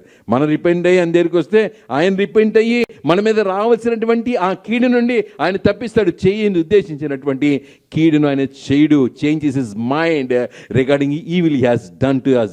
ఏది చేయాలనుకున్నాడో ఆ కీడును మన కొరకు చేయకుండా ఆయన తప్పించేటువంటి దేవుడు. కాబట్టి ఈ దినాన్న పరిశుద్ధాత్మ దేవుడు మాట్లాడుతున్నాడు, ఇప్పుడైనా fast and pray for his mercy. Fast and pray for his mercy. కొన్ని సందర్భాలు జరిగాయి మన ఇంట్లో, మన కుటుంబాల్లో జరిగాయి, బాధలు వచ్చాయి, ఇబ్బందులు వచ్చాయి, ఇరుకులు వచ్చాయి. కానీ నీవు దేవుని సమీపంలో రావాలి, దేవుని సన్నిధానంలో నువ్వు ఉండాలి, దేవుని సహవాసంలో నువ్వు ఉండాలి. అందుకని అన్నాడు ఇక్కడ, మీరేం చేయాలో తెలుసా? ఉపవాస దినాన్ని మీరు ప్రతిష్ఠించుకోండి అన్నాడు. ప్రతిష్ఠించుకోవడం అంటే దేవునికి సమర్పించుకోవడం కదా. ప్రతిష్ఠ, మన బిడ్డలను మనం దేవునికి ప్రతిష్ఠిస్తాం. లేకపోతే ఒక వ్యక్తి, ఒక వస్తువుని దేవునికి ప్రతిష్ఠ అంటే దేవుని కొరకు ఉపయోగించబడాలి అన్నది మన ఉద్దేశం. కాబట్టి దాన్ని ప్రతిష్ఠిస్తాం. కాబట్టి ఉపవాస దినాన్ని ప్రతిష్ఠించుకోండి అనేటువంటి ఒక హెచ్చరిక. రెండవది, వ్రత దినాన్ని నియమించండి అనేటువంటి హెచ్చరిక. మూడవది, జనులను సమకూర్చుకోండి అనేది హెచ్చరిక. నాలుగవది, సమాజ కూటములను ప్రతిష్ఠించుకోవాలని హెచ్చరిక. పెద్దలను పిలవనింపడి అంటూ, ఇంకా పిల్లలతోనూ సన్యపానము చేయి బిడ్డలను తోడుకుని రండి. పెళ్లి కుమారుడు అంతఃపురంలో రావాలి, పెళ్లి కుమార్తె గదిలో నుండి రావాలి. యెహోవాకు పరిచర్య చేయి యాజకులు మంటపమునకుడు బలిపెరు మధ్య నిలబడి ఏం చేయాలంట? కన్నీరు విడవాలి అన్నాడు. కన్నీరు విడవాలి అంటే ఎప్పుడు చెప్పాను కదా, పశ్చాత్తాపము అన్నది జీవితంలో కలిగినప్పుడు మాత్రమే, మన హృదయాలు బద్దలు కొట్టుకున్నప్పుడు మాత్రమే ఆ కన్నీరు అన్నవి మన జీవితంలో కలుగుతాయి. ప్రేమైన దేవుని బిడ్డలారా, ఆలోచన చేసుకోవాలి. ఎందుకంటే దేవుడు ఒక వాగ్దానం చేస్తున్నాడు. ఎప్పుడైనా మీరు ఉపవాసం అండి కన్నీళ్ళు విడిచి మీరు నా వైపుకు తిరిగితే నేనేం చేస్తానో తెలుసా? 19వ వచనంలో ఒక మాట రాస్తాడు. ఏంటి తెలుసా? ఇకను అన్యచరులలో మిమ్మలను అవమానాస్పదముగా చేయక మీరు తృప్తి నొందినంతగా నేను ధాన్యమును, కొత్త ద్రాక్షరసమును, తైలమును మీకు పంపించదు. ఇంత నాశనం జరుగుతుంది అంటూ మరి ఏం చెప్తున్నాడు తెలుసా? ఆయన మళ్ళీ కరుణ చూపుతున్నాడు. ఎందుకంటే ఆయన కరుణా సంపన్నము గల దేవుడు, కరుణ చూపించే దేవుడు కాబట్టి, అత్యంత కృప గలవాడు. ఆయన మన విషయంలో పశ్చాత్తాపడే దేవుడు కాబట్టి ఆయన ఏం చేస్తాడు తెలుసా? మన జీవితంలో ఆ ఆశీర్వాదాన్ని మనకు అనుగ్రహిస్తున్నాడు అన్నది మనం గచ్చిపోకూడదు. కాబట్టి ఈ మండల కాలం మన జీవితంలో ప్రారంభమవుతుంది. ఈ మండల కాలంలో నీవు నేను ఏ విధంగా మనల్ని మనం సిద్ధపరచుకోగలం, మనము ఏ విధంగా సిద్ధపరచుకొని దేవుడు అనుగ్రహించినటువంటి ఆశీర్వాదాలు మనం పొందుకోగలం, దేవునితో సమాధాన స్థితిని మన జీవితంలో మనం పొందుకోగలమో ఆలోచన చేసుకుందాం. చదివినటువంటి ఇక సువార్త పత్రిక పాఠ్యభాగాన్ని మనం చూద్దాం. కొరింథీయులకు రాసినటువంటి 2వ పత్రిక 5వ అధ్యాయము 20వ వచనం నుండి 6వ అధ్యాయం 10వ వచనం వరకు ఉన్నటువంటి భాగాలు మనం చదువుకున్నాం. ఇక్కడ మనం ఆలోచన చేసినప్పుడు ఇక్కడ ఒక హెచ్చరిక మనకు కనబడుతుంది. ఇక్కడ 20వ వచనములో, కావున దేవుడు మా ద్వారా వేడుకున్నట్లు మేము క్రీస్తు రాయబారులమై దేవునితో సమాధానపడని క్రీస్తు పక్షమున మిమ్మలను దేవునితో సమాధాన పడాలి. దేవునితో సమాధాన పడాలంటే ముందు మనకి సమాధానం కావాలి. మనలో దేవునితో సమాధానం పొందాలి అంటే దేవునితో సమాధానం మనం పొందుకోవాలి.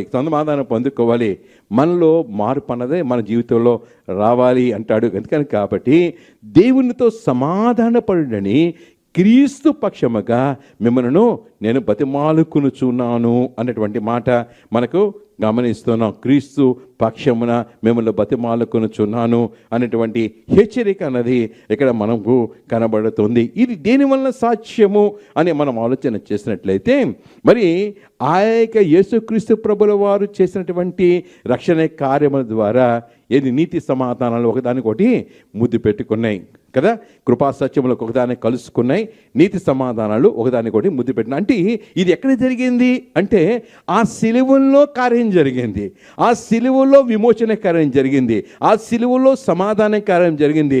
సిలువ సంధి ద్వారా దేవునితో సమాధానం అన్నది మన జీవితంలో మనం ఏర్పరచబడింది. కాబట్టి అంటాడు, మనం ఆయన యందు దేవుని నీతి ఎగినట్లు పాప మెరగని ఆయనను మన కోసం ఏం చేశాడంట? ఆయన పాపముగా చేసెను, మన యందు దేవుని నీతి ఎగినట్లు. కాబట్టి మనం ఎవరు కూడా నీతిమంతులం కాదు కదా. మనం అందరం పాపం చేసి దేవుడు అనుగ్రహించే మహిమను పొందలేనటువంటి పరిస్థితుల్లో మనం ఉన్నాం. కానీ దేవుని యొక్క నీతి మన మీద రావాలి. దేవుని యొక్క నీతి ఒకవేళ మనం గమనించండి, నేను ఒక బరువును మోసుకొని వెళ్తూ ఉన్నాను అనుకోండి, చాలా బరువుగా ఉంది. ఆ బరువు మోసుకొని వెళ్తూ ఉన్నప్పుడు ఎవరన్నా వచ్చి అంత బరువు ఎందుకు మోసుకెళ్తారు, నేను బరువు మోస్తానని చెప్పి నా బరువుని వాళ్ళ మీద ట్రాన్స్ఫర్ చేసుకున్నారు అనుకోండి, అది నా బరువే. కానీ వాళ్ళ మీద ట్రాన్స్ఫర్ చేసుకున్నప్పుడు నేను ఫ్రీ అయిపోతాను, వాళ్ళ బరువును మోస్తారు.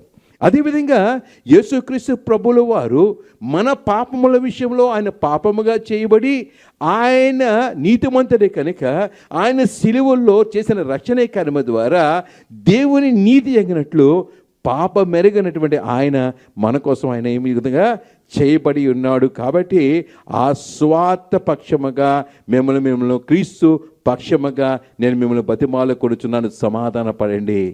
నీ కొరకు ఆయన రక్షణ కారించి ఆయనతో సమాధానపడు. నీ భారాన్ని తీసేశాడు, ఆయనతో సమాధానపడు. నీ యొక్క శాపాన్ని కొట్టివేశాడు, ఆయనతో సమాధానపడు. ఆయన అనుగ్రహించే రక్షణ నువ్వు జీవితంలో పొందుకోవాలన్నది దేవుని యొక్క ఉద్దేశం. అందుకనే 6వ అధ్యాయం 1వ వచనం అంటాడు, దేవుని కృపను వ్యర్థం చేసుకోవద్దు. దేవుడు మనకు కృప ఇస్తాడు, ఆ కృపను మనం వ్యర్థం చేసుకోకూడదు అన్నది కూడా ఒక హెచ్చరికగా మనం ఇక్కడ గమనిస్తున్నాం. దేవుని కృపను మనం వ్యర్థం చేసుకోకూడదు. రక్షణ దినమున నిన్ను ఆదుకుంటానన్న వాగ్దానం మనకి ఇవ్వబడింది. కాబట్టి ఆ రక్షణ దినమున దేవుడు మనకు ఆదుకోవాలంటే మనం దేవునితోనే మనం సమాధాన పడాలి. అందుకని అంటాడు, ఇదే అనుకూల సమయం, ఇదే మిక్కిలి రక్షణ దినము అనేటువంటి మాట అక్కడ రాయబడుతుంది. ప్రియమైన దేవుని బిడ్డలారా, మనకి ఈ రక్షణ దినాన్ని దేవుడు మనకు అనుగ్రహిస్తే ఆయనతో మనం ఎటువంటి సహవాసాన్ని కలిగి ఉంటున్నాం, ఎటువంటి మరి సహవాసము ద్వారా అనుగ్రహించేటువంటి ఆత్మీయ ఆశీర్వాదాలు పొందుకుంటున్నామో మనము జ్ఞాపకం చేసుకుని, ఏదో మన వేషధారులుగా కాదు కానీ దేవునికి మన సమీపంలో మనం సమర్పించుకుని జీవించాలన్నది దేవునికి ఉద్దేశంగా నేను మీకు జ్ఞాపకం చేస్తున్నాను. చదివినటువంటి మత్తయి సువార్త 6వ అధ్యాయము మరి మొదటి 16 నుండి 21 వరకు ఉన్నటువంటి భాగాన్ని మనం గమనించినట్లయితే మొదటి నుండి కూడా ఈ యొక్క అధ్యాయం అంతా కూడా ఉపవాసాన్ని గురించే రాయబడి ఉన్నది. ఉపవాసము ఏ విధంగా చేయాలి, ఉపవాసములో మనం ఏ విధంగా జీవించాలి, మనం వేషధారులుగా ఉండకూడదు, దుఃఖముఖలనే ఉండకూడదు, ముఖాన్ని వికారంగా ఉంచుకో, ఏమ్మా చాలా నీరసంగా ఉన్నాం, ఏమండి 4 రోజుల నుండి ఉపవాసం చేస్తున్నానండి అనకూడదు కదా. ఉపవాసం చేస్తే ఇంకా మన శక్తిని పొందుకుంటాం కనుక ఉపవాసం ఎందుకు చేస్తున్నామని చెప్పి ముఖం వికారం పెట్టుకొని ఇంట్లో కూర్చొని తలకు ఫుల్గా నూనె రాసేసుకొని జిడ్డు మొహం వేసుకొని కూర్చొని ఏమ్మా అంటే ఉపవాసం అండి. ఉపవాసానికి స్నానం కూడా చేయలేదా, మొహం కూడా కడుక్కోలేదా? ఒకసారి కోతి గారు ఉపవాసం చెప్పాను, మీకు గుర్తుందా? కోతి గారు ఉపవాసం చేయాలనుకున్నారంట. కోతి ఉపవాసం చేయాలనుకుందంట. ఉపవాసం చేయాలని మంచిదే ఉపవాసం చేస్తానని ఆలోచన చేసుకొని నేను 3 రోజులు ఉపవాసం ఉందాం అనుకుంటున్నాను, కాబట్టి 3 రోజులు ఉపవాసం చేస్తే ఒకవేళ ఈ 3 రోజుల తర్వాత నాకు నీరసం వచ్చేస్తే నేను బయటికి వెళ్ళగలను లేదో, కాబట్టి ఎవరు తెస్తారు, సామాన్ అన్ని తెచ్చి పెడతారు, నేను ఫ్రూట్స్ అన్ని తెచ్చుకోవాలని చెప్పి ఏం చేసిందంటే బ్యాగ్ వేసుకుని వెళ్ళి ఫ్రూట్స్ తెచ్చుకుందంట. ఫ్రూట్స్ తెచ్చుకొని చక్కగా ఫ్రంట్ రూమ్లో పెట్టుకొని లోపల బెడ్రూమ్లోకి వచ్చేసి ఇంకా ప్రార్థన చేసుకుందాంలే అని అనుకుందంట.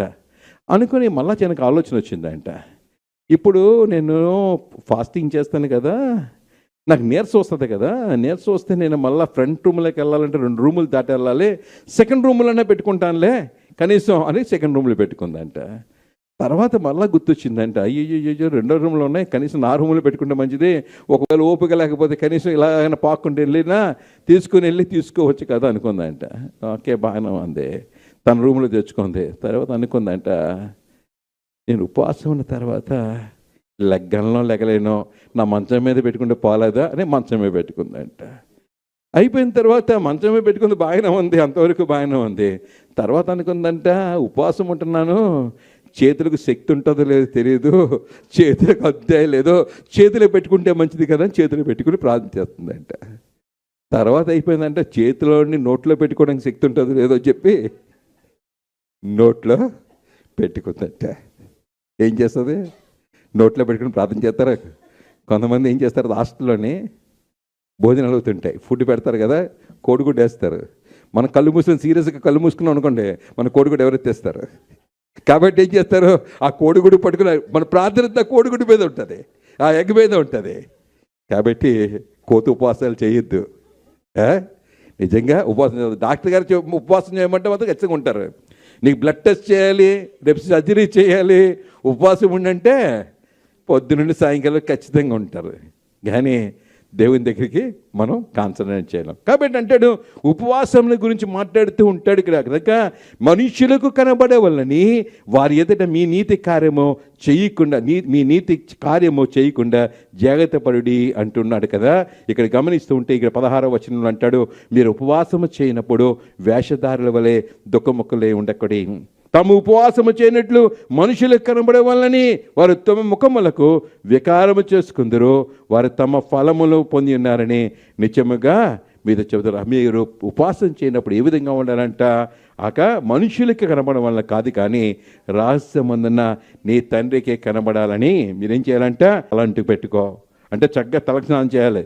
కాబట్టి ఉపవాసం చేయనప్పుడు ముఖాన్ని కడుక్కొని రహస్యమందు చూచి, అంటే మనం బయట మనుషులకి చక్కగా ఉన్నాం, మనం ఎవరితో ఉన్న సహవాసం దేవునితో. ఉపవాసం అంటే నేను ఉద్దేశం, నేను ఒక విషయం చెప్తాను, ఉపవాసం అంటే భోజనం చేయడం ఉపవాసం కాదు, భోజనం మానేయడం ఉపవాసం కాదు. ఎందుకంటే కొన్ని హెల్త్ ఇష్యూస్ ఉంటాయి కాబట్టి భోజనం చేయొచ్చు, కానీ దేవునితో సహవాసం చేయడం అనేది మెయిన్ ఇంపార్టెంట్. భోజనం చేయలేదు నిద్రపడదు కొంతమందికి కదా, భోజనం చేయలేదని మన అసలు అదంటే బోప్రియులం, తింటే కానీ నిద్ర రాదు రాత్రిపూట. కాబట్టి నిద్ర రాలేదని తినండి, శుభ్రంగా ప్రార్థన చేయండి, దేవునితో సహవాసం ఉండండి. కాబట్టి అంటాడు ఉపవాసం చేయనప్పుడు. ఇక్కడ ఇంకొక మాట చెప్తాడు యెషయా గ్రంథంలో 58వ అధ్యాయంలో, యెషయా గ్రంథం 58వ అధ్యాయంలో మనం గమనించినప్పుడు ఇక్కడ 3వ వచనంలో ఒక మాట రాయి ఉంది. ఏమంటే, మేము ఉపవాసం ఉండగా నీవెందుకు చూడవు, మేము మా ప్రాణములు ఆయాసపరుచుకొనగా నీవెందుకు లక్ష్య పెట్టవు అని అందరూ. మీ ఉపవాస దినమున మీరు వ్యాపారం చేస్తారు, మీ పని వారి చేత కఠినమైన పని చేపిస్తారు, మీరు కలహపడతారు, వివాదం చేస్తారు, అన్యాయముగా గుదిలాడుచు ఉపవాసం అందరూ మీ కంఠధ్వని పరమన వినమన్నట్లు మీరెప్పుడు ఉపవాసం ఉండరు. మన కంఠత్వాన్ని అనేది దేవుని దగ్గరికి చేరుతుందా అన్నది మనం ఆలోచన చేసుకోవాలి. పరిసయుడు సుంకరి దేవుని దగ్గరికి వెళ్ళారు. వెళ్ళి పరిసయుడు డ్రమ్ము కొట్టాడు. చాలామంది డ్రమ్ము కొట్టి చెప్తారు కదా, డ్రమ్ము కొట్టి ముందు చాటి మేయించుకొని చెప్తూ ఉంటారు. కాబట్టి పరిసయుడు నేను ఈ విధంగా చేస్తున్నాను, ఆ విధంగా చేస్తున్నాను అన్నాడు. కానీ సుంకరి తను తగ్గించుకున్నాడు. కాబట్టి ఎవరి ప్రార్థన దేవుని దగ్గరికి వెళ్ళింది? సుంకరి ప్రార్థన దేవుని దగ్గరికి వెళ్ళింది. కాబట్టి ఇక్కడ అంటున్నాడంట, ఉపవాసం ఉండగా నువ్వెందుకు చూడో, మేము ప్రాణాలను ఆయాసపరచుకునగా నువ్వెందుకు లక్ష్య పెట్టవు అని మీరందరూ. ఒకవేళ మనం కూడా అదే విధంగా ఉంటాం, మేము ఉపవాసం ఉన్నాం. ఏమనుకుంటాం అంటే అన్నం మానేసామని ఉపవాసం అనుకుంటూ ఉంటాం సాధారణంగా. కానీ దేవునితో సహవాసం చాలా ఉంది. ఒక సేవకుడు వాక్యాన్ని చెప్తూ ఉపవాసాన్ని గురించి మాట్లాడుతూ అన్నాడు, దేవునితో సమీపంలో జీవించాలి అంటే దేవునికి దగ్గరగా రాకుండా చేసేదాన్ని విధిపెట్టాం. ఈరోజు అన్నం భోజనం ఇంతకుముందు ఉపవాసం ఉన్నానంటే ఏంటంటే వంట చేసుకోవడానికి చాలా కష్టం. కర్రల పొయ్యి ఉండేది, కర్రలు పెట్టుకునేవారు, వెలిగించుకునేవారు, ఎన్ని కూడా టైం తీసుకుంటుంది. కాబట్టి ఏం చేసేవారంటే అయ్యో చర్చికి వెళ్ళలేమేమో అని చెప్పి ఏం చేసేవారంటే వాళ్ళు ఆ రోజు భోజనం మానేసేవారు. అంటే they don't want to spend the time in cooking, they want to spend the time with God. దేవునితో సమయాన్ని గడపడానికి ఆ సమయాన్ని వదిలిపెట్టేసేవారు. కాబట్టి మేము వంట చేసుకోము అని ఆలోచన పెట్టుకొని దేవుని దగ్గరికి వచ్చేవారు. కొంతమంది ఉపవాసం ఉన్నప్పుడు కొన్ని నేను మాంసాహారం తినను, ఎందుకు అంటే ఈ మాంసాహారం అంతా నాకు మత్తు కలుగు చేస్తుంది, కాబట్టి మత్తు కలుగు చేసేది నేను వదిలిపెడతాను, చక్కగా కూరగాయలు తింటాను అని ఆలోచన చేసుకుని వారు తింటారు. కొంతమంది ఏం చేస్తారు, నేను ఇంతవరకు కొన్ని వ్యసనాలు నాకున్నాయి, కొన్ని రకరకాల వ్యసనాలు ఉన్నాయి, ఈ వ్యసనాలని వదిలిపెట్టేసుకుంటాను, ఇప్పటికైనా నా బ్రతుకు మార్చుకుంటాను అని వాటికి కొంతమంది దూరంగా ఉంటారు. ఈ విధంగా ఉపవాసం చేస్తారు. అయితే ఇవన్నీ కూడా రకరకాలుగా ఒక్కొక్కరి ఉద్దేశం. నా యొక్క జీవితంలో నాకు ఏదైతే దేవుని దగ్గర రాకుండా ఉండడానికి ఈ లోక సంబంధమైన పనులు నేను ఆఫ్ చేసుకోవాలనుకుంటాను. ఎందుకంటే లోక సంబంధమైన పనులు చేస్తున్నప్పుడు నా కాన్సన్ట్రేషన్ దేవుని మీద ఎక్కువ ఉండదు కదా, దేవుని మీద పెట్టడం. కాబట్టి లోక సంబంధమైన పనులకు ఇవ్వాలి ప్రాముఖ్యత, ఉద్యోగాలకి వెళ్ళాలి, కొన్ని చేయవలసిన పనులు చేయాలి. కానీ దానికన్నా ఇంపార్టెన్స్ అన్నది దేవుని సన్నిధికి 45 దినాలు కూడా ఖచ్చితంగా మన దేవుని సన్నిధానంలో గడపాలి అన్నటువంటి ఒక నిర్ధారణ అన్నది మన జీవితంలో చేసుకోవాలి. వ్రత దినం అన్నది మన జీవితంలో పెట్టుకోవాలి. ఉపవాస దీక్ష వ్రతం చేసినప్పుడు ఏ విధంగా వ్రతం చేస్తారు తెలుసా? ఎంత నిష్టతో వ్రతం చేస్తారు. ఉపవాస దీక్ష అంటే ఎంత చేస్తారు తెలుసా? కొంతమంది చెప్పులు వేసుకోకుండా వెళ్తారు, కొంతమంది రకరకాల బట్టలు వేసుకోకుండా వెళ్తారు. అంటే ఏంటంటే ఆ యొక్క ఉపవాసము, కానీ ఆ ఉపవాసము ద్వారా నా హృదయం అన్నది దేవునికి సమీపంలో ఉంటుందా అన్నది మనము ఆలోచన చేసుకోవాలి. కొంతమంది రకరకాల ఈరోజు మేము అనుకోవచ్చు, నేను ఈ 45 దినాలు కూడా టీవీ చూడను అని అనుకుంటారు. Thank you very much. TV చూడకండి, సీరియల్స్ కట్ చేసుకోండి, మంచిది. సినిమాలు చూడను, మంచిది. ఇంకా రకరకాల ఆలోచనలు. కానీ ఇవన్నీ కూడా మనకి దేవుని దగ్గర రాకుండా అడిగిస్తాయి. అంతకన్నా ముఖ్యమైనది ఏంటి తెలుసా? మీకు ఒకటి చెప్తాను, మరి ఎంతమంది చేయగలరు నాకు తెలియదు. కనీసం ఈ 45 దినాలు చర్చికి వచ్చినప్పుడు సెల్ ఫోన్ నేను ఉపయోగించను, అదేవిధంగా ఆదివారాలు సెల్ ఫోన్ ఉపయోగించను.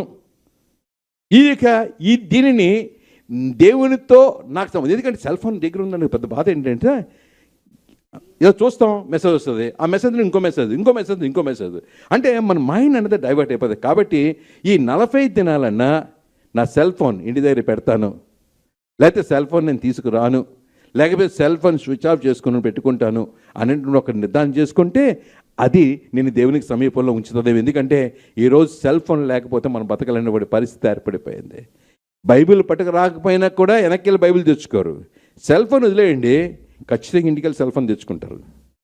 అవునే కదా? నిజం. నేనంతే. సెల్ ఫోన్ పొరపాటు, ఎందుకంటే ఏ కాల్స్ వస్తాయో, ఎవరితో మాట్లాడాలో, ఏ ఫోన్ కాలో, ఎందుకంటే ఏ నెంబర్ని గుర్తులే మనకి.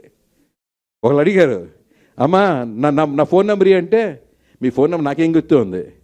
ఏం ఫోన్ నెంబర్ గుర్తులేదు నీకు అంటే, ఏం గుర్తుంటుంది, సెల్ ఫోన్ నెంబర్ చూపిస్తాను, సెల్ ఫోన్ ఎదుర్కొంటున్నారంట ఫోన్. నిజమే, నా నెంబర్ నాకు తెలుసు అంతే. వేరే నెంబర్లు కొన్ని తెలియాలంటే నాకు తెలియదు, మారిపోయింది. ఎందుకంటే మనం అంతా ఫీడ్ చేసుకున్నాం, ఉపయోగిస్తున్నాం. సెల్ ఫోన్ అన్నది మనకి ఆటంకంగా ఉంది అన్నది కూడా మనము గమనించాలి. కాబట్టి మీ కంఠధ్వని దేవుని సన్నిధికి వినబడుతుందా? మీ కంఠస్వామి దేవుని సన్నిధిలో వినబడినట్లుగా మీరు ఉపవాసం చేస్తున్నారా? అట్టి ఉపవాసం నాకు అనుకూలముగా ఉంటుందా? మీ ప్రాణాన్ని బాధపరుచుకుని దినంగా మీ జీవితంలో ఉంటుందా అని ఇక్కడ మాట్లాడుతున్న మాటలు గమనిస్తాం. కాబట్టి దేవునికి ఏది ప్రీతికరమైనదో, ఏది ప్రీతికరమైన ఉపవాసమో ఇక్కడ మాట్లాడుతూ, నేను ఏర్పరచుకున్న ఉపవాసం ఏంటి తెలుసా? దుర్మార్గుల కట్లు విప్పుట, కాడేమని మేకులు తీట, బాధింపబడ్డ వారిని విడిపించుట, ప్రతి కాడిని విరగొట్టుట నేను ఏర్పరచుకున్న ఉపవాసమే కదా అంటూ, నీ ఆహారము ఆకలిగా ఉన్న వారికి పెట్టుట. నిజమే, ఉపవాసం ఉన్నాం. ఉపవాసం ఉంటే మన బియ్యం మిగులుతాయా, కాయగూరలు మిగులుతాయా, లేకపోతే ఇంకా రకరకాలు మిగులుతాయా? వాటిని బీదలకు ఇవ్వగలుగుతున్నామా? కాబట్టి ఏం చేసేవారు తెలుసా? ఫాస్టింగ్ డేస్ అయిపోయిన తర్వాత వారు కలిగిని తీసుకుని వచ్చి దేవుని సన్నిధిలో పెట్టేవారు. అంటే విలేజ్లో చెప్తాను మీకు, బియ్యం కానీ అవి తీసుకొచ్చి అక్కడ పెట్టేవారు. అవి సంఘంలో ఉపయోగించడానికి కానీ లేకపోతే పేదలకు ఇవ్వడం కానీ పెట్టేవారు. ఎందుకు తెచ్చేవారంటే, నేను మానేసింది అది ఇతరులకు ఎవరికి అవసరతలు ఉందో వాళ్ళకు ఉపయోగపడాలి అన్నది వారి ఉద్దేశం. కాబట్టి ప్రియమైన దేవుని బిడ్డలారా, దేవుని యొక్క మహాకృపను బట్టి శిలువ శ్రమల జాన కుడికిలోనికి మనం వచ్చేసాము. ఈ 40 దినాలు వ్రత దినాలుగా ఉపవాస దీక్షలుగా దేవుడు మనకు అనుగ్రహించాడు. అందుని బట్టి మనం దేవుని స్తుతించుకోవాలి, దేవుని మహింపరచుకోవాలి. ఈ దినాన పరిశుద్ధాత్మ దేవుడు మనం పిలుస్తున్నాడు. ఏమని పిలుస్తున్నాడు తెలుసా? ఇప్పుడైనా మీరు ఉపవాసం ఉండండి, కన్నీరు విడవండి, నా దగ్గర దుఃఖపడండి, నా దగ్గర తిరిగి రండి అని ఆయన పిలుస్తున్నాడు. ఆయన పిలిచే పిలిపేంటి తెలుసా? నీతు దేవునితో సమాధానపరచడానికి ఆయన సిలువలో రక్షణ కార్యం చేశాడు.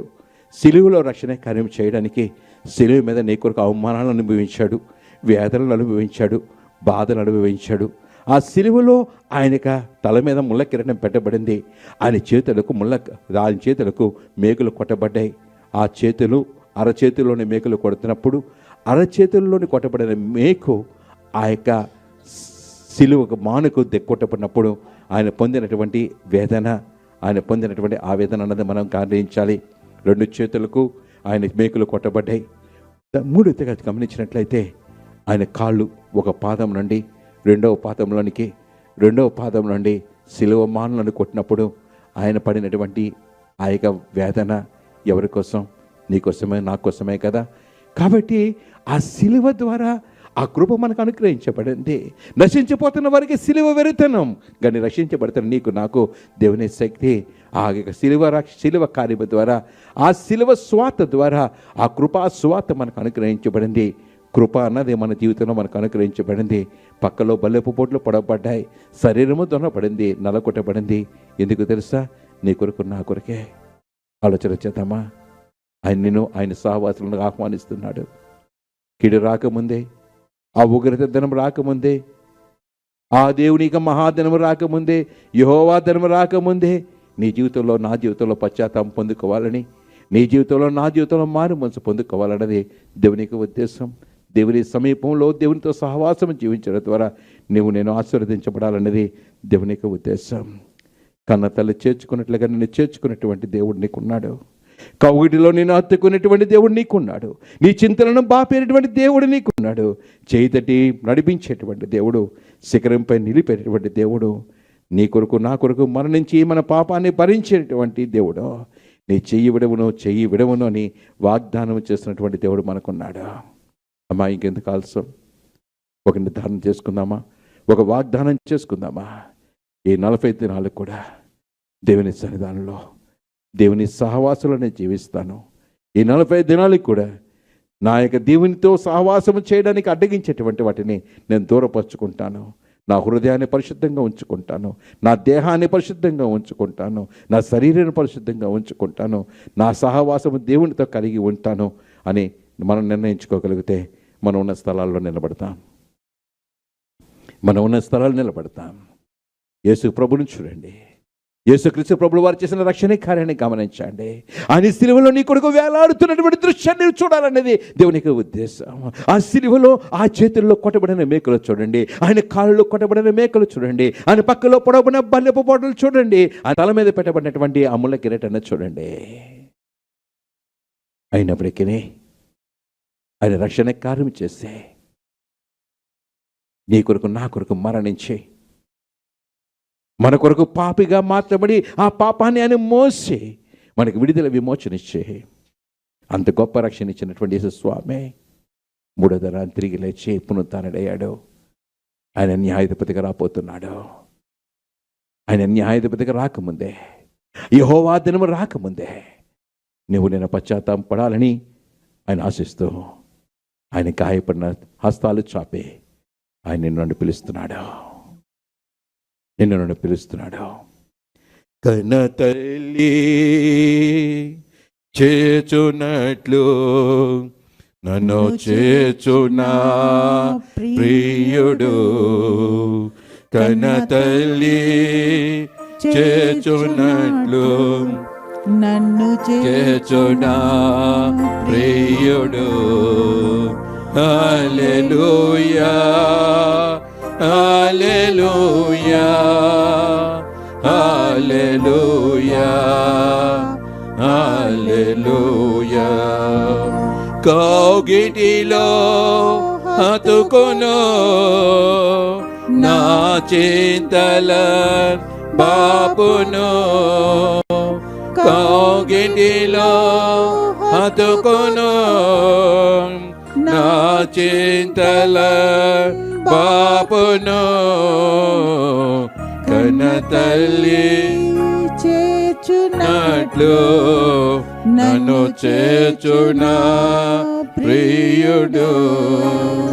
నా కొరకే మరణించే నా పాపము భరించే, నా కొరకే మరణించే నా పాపము భరించే, కన్న తల్లి చేర్చునట్లు నన్ను చేర్చునా ప్రియుడు. చెయ్యి విడువడు ఎప్పుడు విడనాడడు ఎన్నడు, చెయ్యి విడువడు ఎప్పుడు విడనాడడు ఏనడు, కన్న తల్లి చేర్చునట్లు నన్ను చేర్చునా ప్రియుడు. మహోన్నతుడా, స్వరూపకారి, నిన్న నేడు నిరంతరము ఏకరీతికున్న దేవానికి వెలది స్తోత్రం ప్రభా. ఇక సాయంకాల సమయంలో మీ బంగారు పాదాల చెంత చేరి నన్ను ప్రభా యాస్ వెన్స్డే ఆరాధనలో మేమందరము పాల్గొని నీ వాక్యము ద్వారా మేము బలపడడానికి మీరు ఇచ్చినటువంటి కృపను బట్టి నీకు వందనాలు నానా. ఇప్పుడైనా మీరు ఉపవాసం ఉండి కన్నీరు విడిచి దుఃఖించచ్చు మనస్ఫూర్తిగా నా దగ్గర తిరిగి రండి. ఆయన కరుణామూర్తి, కృపావాచ్యత గలవాడు, ఆయన దీర్ఘ శాంతుడు, ఆయన చేయవలసిన కీడును చేయక ఆయన పశ్చాత్తాపడును. కాబట్టి మీ హృదయాలను మీరు చింపుకొని దేవుని దగ్గర రండి మీరు పిలుస్తూ ఉన్నారు. అయ్యా, నీ ప్రియ బిడ్డలు ఎంతో విశ్వాసంతో నీ పాద సన్నిధికి వచ్చారు. అయ్యా, హృదయాలను సమర్పించుకుంటున్నారు, వారిని వారికి మరి సమర్పించుకుంటున్నారు. ప్రభా తండ్రి, ఇక 40 దినాల వ్రత దినాలు ఉపవాస దిశలు నాన్న ప్రభని నా మహిమ జరుగులాగా నేను కృప దయచేయండి. మమ్మల్ని అందరినీ కూడా మీరు ఆత్మీయంగా మీరు బలపరచమని నేను బతిమాలు వేడుకొనుచున్నాను. ఇక్కడ చేరిన ప్రతి ఒక్కరిని మీరు ఆశీర్వదించండి. నానా ప్రభా, నూతనంగా వచ్చిన వారిలో మీరు ఆశీర్వదించమని బతిమాలు వేడుకొనుచున్నాను. నానాటింటి లూథరన్ సంఘం నార్త్ పారిష్ని బట్టి నీకు వందనాలు. సంఘంలో వృద్ధులు ఉన్నారు, యవనస్తులు ఉన్నారు, బాలింతలు ఉన్నారు, గర్భిణీ స్త్రీలు ఉన్నారు, చిన్న బిడ్డలు ఉన్నారు, చంటి బిడ్డలు ఉన్నారు. వారందరూ మీరు జ్ఞాపకం చేసుకుని వారికి కావాల్సిన మంచి ఆరోగ్యాలు, శక్తిని, బలముల దాయిత్యమును బతిమాలు వేడుకొనుచున్నాను. వృద్ధులకు కావాల్సిన మంచి ఆరోగ్యము దాయిచ్చండి. వృధాపులను వారిని ఎత్తి పట్టుకోమని బతిమాలు వేడుకొనుచున్నాను. ఉద్యోగస్తుల బట్టి వందనాలు. బిడ్డల ఉద్యోగులు తెలుస్తున్న రాకపోకలలో సంరక్షణ, కాపుదల, భద్రత దాయిచ్చండి. రాసిస్తున్న ప్రమోషన్, ట్రాన్స్ఫర్స్, ప్లేస్మెంట్స్ పొందుకోవడానికి నీ కృప దాయిచ్చండి. దగ్గర ప్రాంతానికి రావడానికి కూడా నీ కృప దాయిచ్చమని బతిమాలు వేడుకొనుచున్నాను. నీ శిరుచాన్ని వారు మరుగుపరుచుకోమని నేను బతిమాలు వేడుకొనుచున్నాను. ప్రభా, నీకు వందనాలు. వృత్తిపరుల వ్యాపారాలు చేసిన బిడ్డలు ఉన్నారు, ప్రాజెక్టులు చేసిన బిడ్డలు ఉన్నారు. సమస్తము మేలుకరంగా, ఆశీర్వాదకరంగా, దీవెనకరంగా ఉండడానికి కృపదాయిత్యమని బతిమాలు వేడుకొనుచున్నాను. యవనస్తుల బిడ్డల బడి పాఠశాల ప్రార్థిస్తున్నాను. పరీక్షలు రాస్తూ ఉన్నారు, రాయడానికి సిద్ధపడుతూ ఉన్నారు, ప్రాక్టికల్ ఎగ్జామ్స్ జరుగుతూ ఉన్నాయి. సాయం దాయిచ్చండి. నానా పరీక్షల్లో ఘన విజయం పొందుకొని వారు కోరుకున్న జీవితంలో వారు స్థిరపడడానికి కృపదాయిత్యమని బతిమాలు వేడుకొనుచున్నాను. నానా ఇంటర్వ్యూస్కి వెళ్తున్న బిడ్డలు ఉన్నారు. నానా ప్రభా తండ్రి, ఇతర కాంపిటేటివ్ ఎగ్జామ్ రాయడానికి సిద్ధపడుతున్న బిడ్డలు ఉన్నారు, గ్రూప్స్ రాయడానికి సిద్ధపడుతున్న బిడ్డలు ఉన్నారు. నానా వారికి సాయం దాయిచ్చండి. నానా ప్రభా ఆల్రెడీ తండ్రి సెలెక్ట్ అయిన బిడ్డలు ఉన్నారు, ఉద్యోగ పోస్టింగ్ల గురించి ఎదురు చూస్తున్నారు. మార్గము సరళము చేయమని నేను బతిమాలు వేడుకొనుచున్నాను. అదేవిధంగా పరిశుద్ధ గృహ జీవితంలో ప్రవేశించాలని ఆశిస్తున్న బిడ్డలు ఉన్నారు. నానా నీ సన్నిధిలో మొరపెడుతున్నగా వారికి సాటి అయిన సహాయం చూపించి చక్కని జీవితంలో స్థిరపడడానికి నీ కృప దాయిత్యమని అడుగుతున్నాను. భార్యాభర్తల మధ్య సమాధానం, శాంతి, ప్రేమ, ఐక్యత దాయిచ్చండి. గర్భఫలమైన దీవునికి ఎదురు చూసే బిడ్డలు ఉన్నారు. గర్భాలు తెరిచి చక్కని గర్భఫలమైన దీవుని కూడా వారికి అనుగ్రహించమని అడుగుతున్నాను. బాలింతలను దీవించండి. బిడ్డలు పెంచడానికి శక్తిని, ఓపిక దాయిచ్చండి. వారు కోల్పోయిన ఆరోగ్యాన్ని తిరిగి పొందుకోవడం కృప దాయిచ్చండి. చిన్న బిడ్డలు, చంటి బిడ్డలు దీవించండి. బిడ్డలు బలహీనతలో ఉన్న బిడ్డలు మీరు ముట్టండి, తాకండి, సంపూర్ణ స్వస్థ దయచేయండి. షైన్ తేజ కావాల్సినటువంటి ఆరోగ్యము దాయిత్యమని నేను బతిమాలు వేడుకొనుచున్నాను. చిన్నబిడ్డను ముట్టండి, సంపూర్ణమైన ఆరోగ్యము దాయిత్యమని నేను బతిమాలు వేడుకొనుచున్నాను. అదేవిధంగా కృష్ణమైన బిడ్డను కూడా మీరు ముట్టమని నేను బతిమాలు వేడుకొనుచున్నాను. సాయం దాయిచ్చండి. ఇంకెవరైతే బలహీనతలో ఉన్నారో అయా, నీ గాయపడిన హస్తంతో వారిని ముట్టి తాకి స్వస్థపరిచి యెహోవా నేనైనా సెలవిచ్చావు కనుక వారిని ముట్టి బాగు చేయమని నేను బతిమాలు వేడుకొంటున్నాను. నీ కృపలో జ్ఞాపకం చేసుకో. ఆర్థిక బదులు విడుదల దాయిచ్చండి. అప్పుల బాధల విడుదల దాయిచ్చండి. కోర్టు సమస్యల విడుదల దాయిచ్చండి. న్యాయం కొరకు పోరాటం న్యాయం దాయిచ్చమని కూడా బతిమాలు వేడుకొనుచున్నాను. ప్రతి ఒక్కరిని మీరు పేరున మీరు దీవించి ఆశ్రయించిన ప్రభా, ఈ 45 దినాల వ్రత దినాల్లో ప్రతి ఒక్కరు కూడా తండ్రి వారి కుటుంబాల తరపున నన్ను ఈ ఆరాధనలో పాల్గొని నేను మయంపరచడానికి కృపదాయిత్యమని బతిమాలు వేడుకొనుచున్నాను. అదేవిధంగా ప్రభా తండ్రి, నూతన సంవత్సరం అనేటువంటి దాయకరణ పొందిన బిడ్డలు ఉన్నారు. అదేవిధంగా వెడ్డింగ్ యానివర్సరీ జరుపుకున్న బిడ్డలు ఉన్నారు. వారిని దీవించండి ప్రభా. ప్రియాంకకి ఇచ్చినటువంటి నూతన సంవత్సరం అని దాయకరణ వందనాలు. అదేవిధంగా ప్రభా తండ్రి, సందీప్, కావ్యాలకు ఇచ్చినటువంటి మరొక వెడ్డింగ్ యానివర్సరీని బట్టి నీకు వందనాలు చెల్లిస్తున్నాను. అదేవిధంగా మీరాబాయికి ఇచ్చినటువంటి నూతన సంవత్సరం దాయకరణ వందనాలు. వారిని దీవించండి. నీ పరలోక వాక్యాలపై దీవెనలు కుమ్మరించమని నేను బతిమాలు వేడుకొంటున్నాను. ఇక్కడ చేరిన ప్రతి ఒక్కరిని కూడా మీ ఆత్మాభిషేకంతో నింపుకోమని బతిమాలు వేడుకొంటున్నాను. ప్రభా తండ్రి, మరి రేపు నుండి వర్తమానాన్ని అందించే బిడ్డల మీద నీ ఆత్మాభిషేకం ఉంచండి. అయ్యా, నీ దీన సేవకు నా మీద నీ అభిషేకం ఉంచి నీ వాక్యం ద్వారా మాతో మాట్లాడి మమ్మల్ని అందరినీ మీరు బలపరచవస్తుందని ఇక్కడ చేరిన ప్రతి ఒక్కరిని కూడా మీరు దీవించమని బతిమాలు వేడుకుంటున్నాను. దేవా, మా సంఘాన్ని మీరు దీవించండి. సంఘ పెద్దల శ్రీ సమాజ సండే స్కూల్ మీరు దీవించండి. నీ పరిచయాల బలంగా వాడబడిన కృప దయచేయండి. ఆంధ్రవేదిక లూథరన్ సంఘాన్ని మీరు జ్ఞాపకం చేసుకోండి. నాయకులు, అధికారులు, సేవకులు నాన్న ప్రభా తండ్రి చక్కని పరిపాలన చేయడానికి నన్ను ఆత్మీయంగా సంఘాలు నడిపించడానికి కూడా కృప దయచేయండి. కొన్ని ప్రాంతాల్లో భయంకరమైన సంఘటనలు జరుగుతున్నాయి. అయా, నీ కాపుదల భద్రత అనుగ్రహించండి. సువార్తకు ఆటంకం ప్రతి ఆటంకాన్ని కొట్టివేయండి ప్రభా. సువార్తకు ఆటంకం ప్రభుత్వాలను కూడా పక్క పెట్టమని అడుగుతున్నాం ప్రభా తండ్రి. నీ కృపలో జ్ఞాపకం చేసుకోండి, ఆశీర్వదించండి ప్రభా. నాన్న ప్రభా, మా ప్రధానమంత్రి, ముఖ్యమంత్రి తర్వాత న్యాయపతిని జ్ఞాపకం చేసుకోండి. వారికి కావాల్సిన మంచి జ్ఞానం అనుగ్రహించి న్యాయమైన పరిపాలన మాకు అందించడానికి కృప దయచేయమని బతిమాలు వేడుకుంటున్నాను. ఎంఎంటీసీ కాలనంతటినీ మీరు దీవించండి, ఆశీర్వదించండి. నాన్న ప్రభా, ఈ ప్రాంతంలో ఉన్న ప్రజలందరినీ మీరు దీవించండి. ఈ చుట్టుపక్కల వారందరినీ మీరు ఆశీర్వదించి వాళ్ళందరికీ మంచి మనసులు దయచేసి మేమందరము సహోదర భావంతో మేము జీవించడానికి కృప దయచేయమని నేను బతిమాలు వేడుకుంటున్నాను. నాయన ప్రభా, ఇంకా బిడ్డలు ఏ అంశాలని పాసన ప్రార్థన చేస్తున్నారో సమస్తం మీరు ఎరిగిన దేవుడు కనుక ప్రతి అవసరతలను నీ మా దశలో వారికి అనుగ్రహించమని కూడా నేను బతిమాలు వేడుకుంటున్నాను. నీ శిరుచాన్ని వారు మరుగుపరుచుకోండి. వారికి కావాల్సిన ప్రతి అవసరతలను మీరు దయచేయమని నేను బతిమాలు వేడుకుంటున్నాను. సాయం దయచేయండి. మేము తిరిగి మా గృహాలకు వెళ్తున్నాం. మా ప్రాణాలతో కాచే కాపాడి రేపటి దిన మళ్ళీ మేము కలిసి నిన్ను స్తుతించి ప్రకారం రెక్కల భద్రపరచవస్తుందని, ప్రతి కుటుంబానికి కావాల్సిన దీవెనలు నీ పరలోక వాక్యాలు అనుగ్రహించవస్తుందని, ఈ ప్రార్థన మీ పాసనలో నైవేద్యం చేర్చుకోవస్తుందని యేసు పరిశుద్ధ నామమున మిక్కిలి బతిమాలి వినతో వేడుకొంచున్నాం తండ్రి, ఆమెన్. పరలోకమందున్న మా తండ్రి, నీ నామం పరిశుద్ధపరచబడిన గాక, నీ రాజ్యం వచ్చి గాక, నీ చిత్తం పరలోకమందు నెరవేరినట్లు భూమి మీద నెరవేరిన గాక. మన దిన ఆహారాన్ని మాకు దయచేయము, మడల అపరాధం చేసిన వారిని మేము క్షమించిన ప్రకారం అపరాధన క్షమించము, శోధన దేకాకిని తప్పించము. రాజ్యము, శక్తియు, మహిమయు నిరంతరము నీవు నావు తండ్రి. ఆమెన్. తండ్రి, కుమార, పరిశుద్ధాత్మ త్రియేక దేవుని యొక్క దీవెన మనకు సదా తోడిండి, దేవుని యొక్క సహవాసంలో మనం జీవిస్తూ దేవుని యొక్క ఆశీర్వాదాలు పొందుకుంటూ ఈ వ్రతదనాలు ఉపవాస దీక్షలలో దేవుని యొక్క సహాయం పొందుకుంటూ ఆత్మీయంగా ఆశీర్వదించబడడానికి ప్రతి బంధకము నుండి మనం విడుదల పొందుకొని గొప్ప ఆశీర్వాదాలతో చక్కగా ఫలించి చిగిరించి ఆశీర్వాదం పొందుకోవడానికి పరిశుద్ధాత్మదేవుడు మనకు సహాయం చేయను కాక. ఆమెన్. సిలువ రక్త దారాలు ప్రవహించుచు నావి, ఎవరైనా దానిలో మొంగిన శుద్ధి నొందెదారు.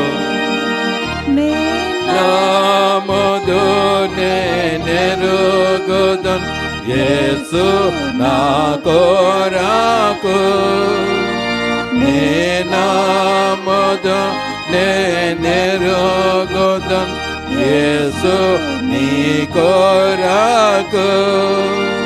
సిలువలో నా బలియాయే నన్ను రక్షింపను, సిలువలో నా బలియాయే నిన్ను రక్షింపను.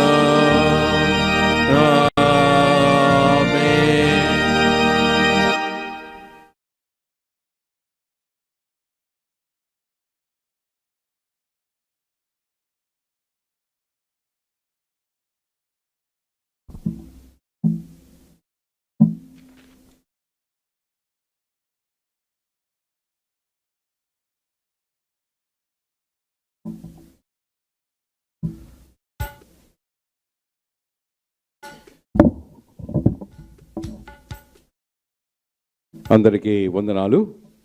ఈ దినం మరి ఈ యొక్క ఆరాధనలో పాల్గొంటున్నటువంటి ప్రతి ఒక్కరికి కూడా సంఘం నుండి ఆహ్వానం పలుకుతున్నాను. నూతనంగా వచ్చిన వారికి కూడా ప్రత్యేకమైన ఆహ్వానాన్ని నేను తెలియజేస్తున్నాను. ఈ దినమున మరి బర్త్డే జరుపుకున్న వారికి, మరి వెడ్డింగ్ హౌస్ జరుపుకున్న వారికి కూడా శుభాకాంక్షలు అందిస్తున్నాను. ప్రియాంకకు దేవుడు బర్త్డే, ఈరోజు ఆమె బర్త్డే, అదేవిధంగా మీరాబాయి తన బర్త్డే, వారికి సంఘం శుభాకాంక్షలు. అదేవిధంగా సందీప్ కావ్య పాల్ప్రభాకర్ గారి యొక్క చిన్న కుమారుడు, వారి యొక్క వెడ్డింగ్ యానివర్సరీ, వారికి కూడా సంఘం నుండి శుభాకాంక్షలు అందిస్తున్నాను. దేవుని యొక్క మహాకృపను బట్టి ఏ విధంగా మనం కూడుకొని దేవుని ఆరాధించుకోవడం మన గొప్ప ఆశీర్వాదకరం. కాబట్టి ఒక నిర్ధారణ చేసుకుందాం. 40 దినాలు కూడా దేవుని సన్నిధానంలో మనం గడుపుదాం, దేవుని సన్నిధానంలో ప్రార్థించుకుందాం. మీరు ఈరోజు రాసుకోండి అంశాలు, మీకు ఏమేమి అంశాలు కావాలో, ఏమేమి ప్రార్థనలో అంశాలు మీరు పెట్టి ప్రార్థన చేయాలనుకుంటున్నారో అంశాలు పెట్టి ప్రార్థన చేయండి. ఒకటే చెప్పండి, ప్రార్థన చేయనప్పుడు మనం అడిగిన వాటినే మనం పొంది నమ్మకం కాబట్టి నువ్వు చేసినందుకు నీకు వందనాలను చెప్తూ ప్రార్థన చేయండి. ఖచ్చితంగా దేవుడు మన జీవితంలో కార్యాలు చేస్తాడు. మరి రేపటి దినాన్న మరి మా కుటుంబం తరపున ప్రార్థన ఉంటుంది. 16వ తారీఖున గొల్లా మేరీ సుగుణమ్మ గారు, జయలత గారు, కుసుమ కుమారి గారు, జ్ఞానమణ గారి కుటుంబం తరపున శుక్రవారం ప్రార్థన ఉంటుంది. శనివారం ఎన్ రవికుమార్ గారు, రావి ఆనంద్ కుమార్ గారి కుటుంబం తరపున ప్రార్థన ఉంటుందని నేను మీకు మనవి చేస్తున్నాను. ఇంకా ఎవరైనా మీ పేర్లు పోతే మీ పేర్లు ఇవ్వండి. ప్రతి ఒక్కరి కుటుంబం కూడా ఈ యొక్క శిలువ శ్రమల జాన కూడికలో పాలిభాగస్తులు అవ్వాలన్నది దేవుని యొక్క ఉద్దేశం. కాబట్టి నేను మీకు అందరికీ అవకాశం ఇస్తున్నాను. ఇంకా ఎవరైనా చెప్పాలి అంటే మీరు పేర్లు ఇచ్చినట్లయితే నెక్స్ట్ మేము అనౌన్స్మెంట్ చేయడం జరుగుతుంది. ఈ వారంలో 3 ఉన్నారు, 10, 15, 16, 17. ఎవరైనా 15వ తారీఖు కావాలంటే రండి. 15వ తారీఖు పాస్టర్ గారే కాక్కర్లేదు, ఎవరికైనా 15వ తారీఖు కూడా కావాలంటే నాతోనే మీ కుటుంబంతో కలుసుకుందో చేద్దాం. 16వ తారీఖు అయితే ఎవరైతే ఏ కుటుంబాలు ఉన్నాయో ఆ కుటుంబాలు ముందుగా తొందరగా వచ్చి వారు మీరు ఉండాలని నేను మేము మనవి చేస్తున్నాను. ఎందుకంటే బైబిల్ రీడింగ్ మీకు ఇస్తాం, ప్రార్థన చేయడానికి అవకాశం ఇస్తాం, కాబట్టి గమనించండి. అదేవిధంగా ఈ శిలువ శ్రమల జాన కూడికలలో వాక్యాన్ని అందించేవారు ఎవరైతే ఉన్నారో వారు నాకే పేర్లు ఇవ్వండి. నేను ఆ రోజు అనౌన్స్మెంట్ చేస్తాను, ఎవరో ముందు చెప్పట్లేదు కాబట్టి కాన్ఫిడెన్స్గానే ఉంటుంది. కాబట్టి మీరు పేరు ఇస్తే ఆ రోజు మీకు అవకాశం ఇవ్వడం జరుగుతుంది. కాబట్టి మీరు ఎవరైనా వాక్యం చెప్పాలని ఆశపడితే నాకు మీ పేర్లు ఇవ్వాలని మీకు మనవి చేస్తున్నాను. ప్రతి మరొకసారి మీ అందరికీ వందనాలు. Thank you very much. Praise lot.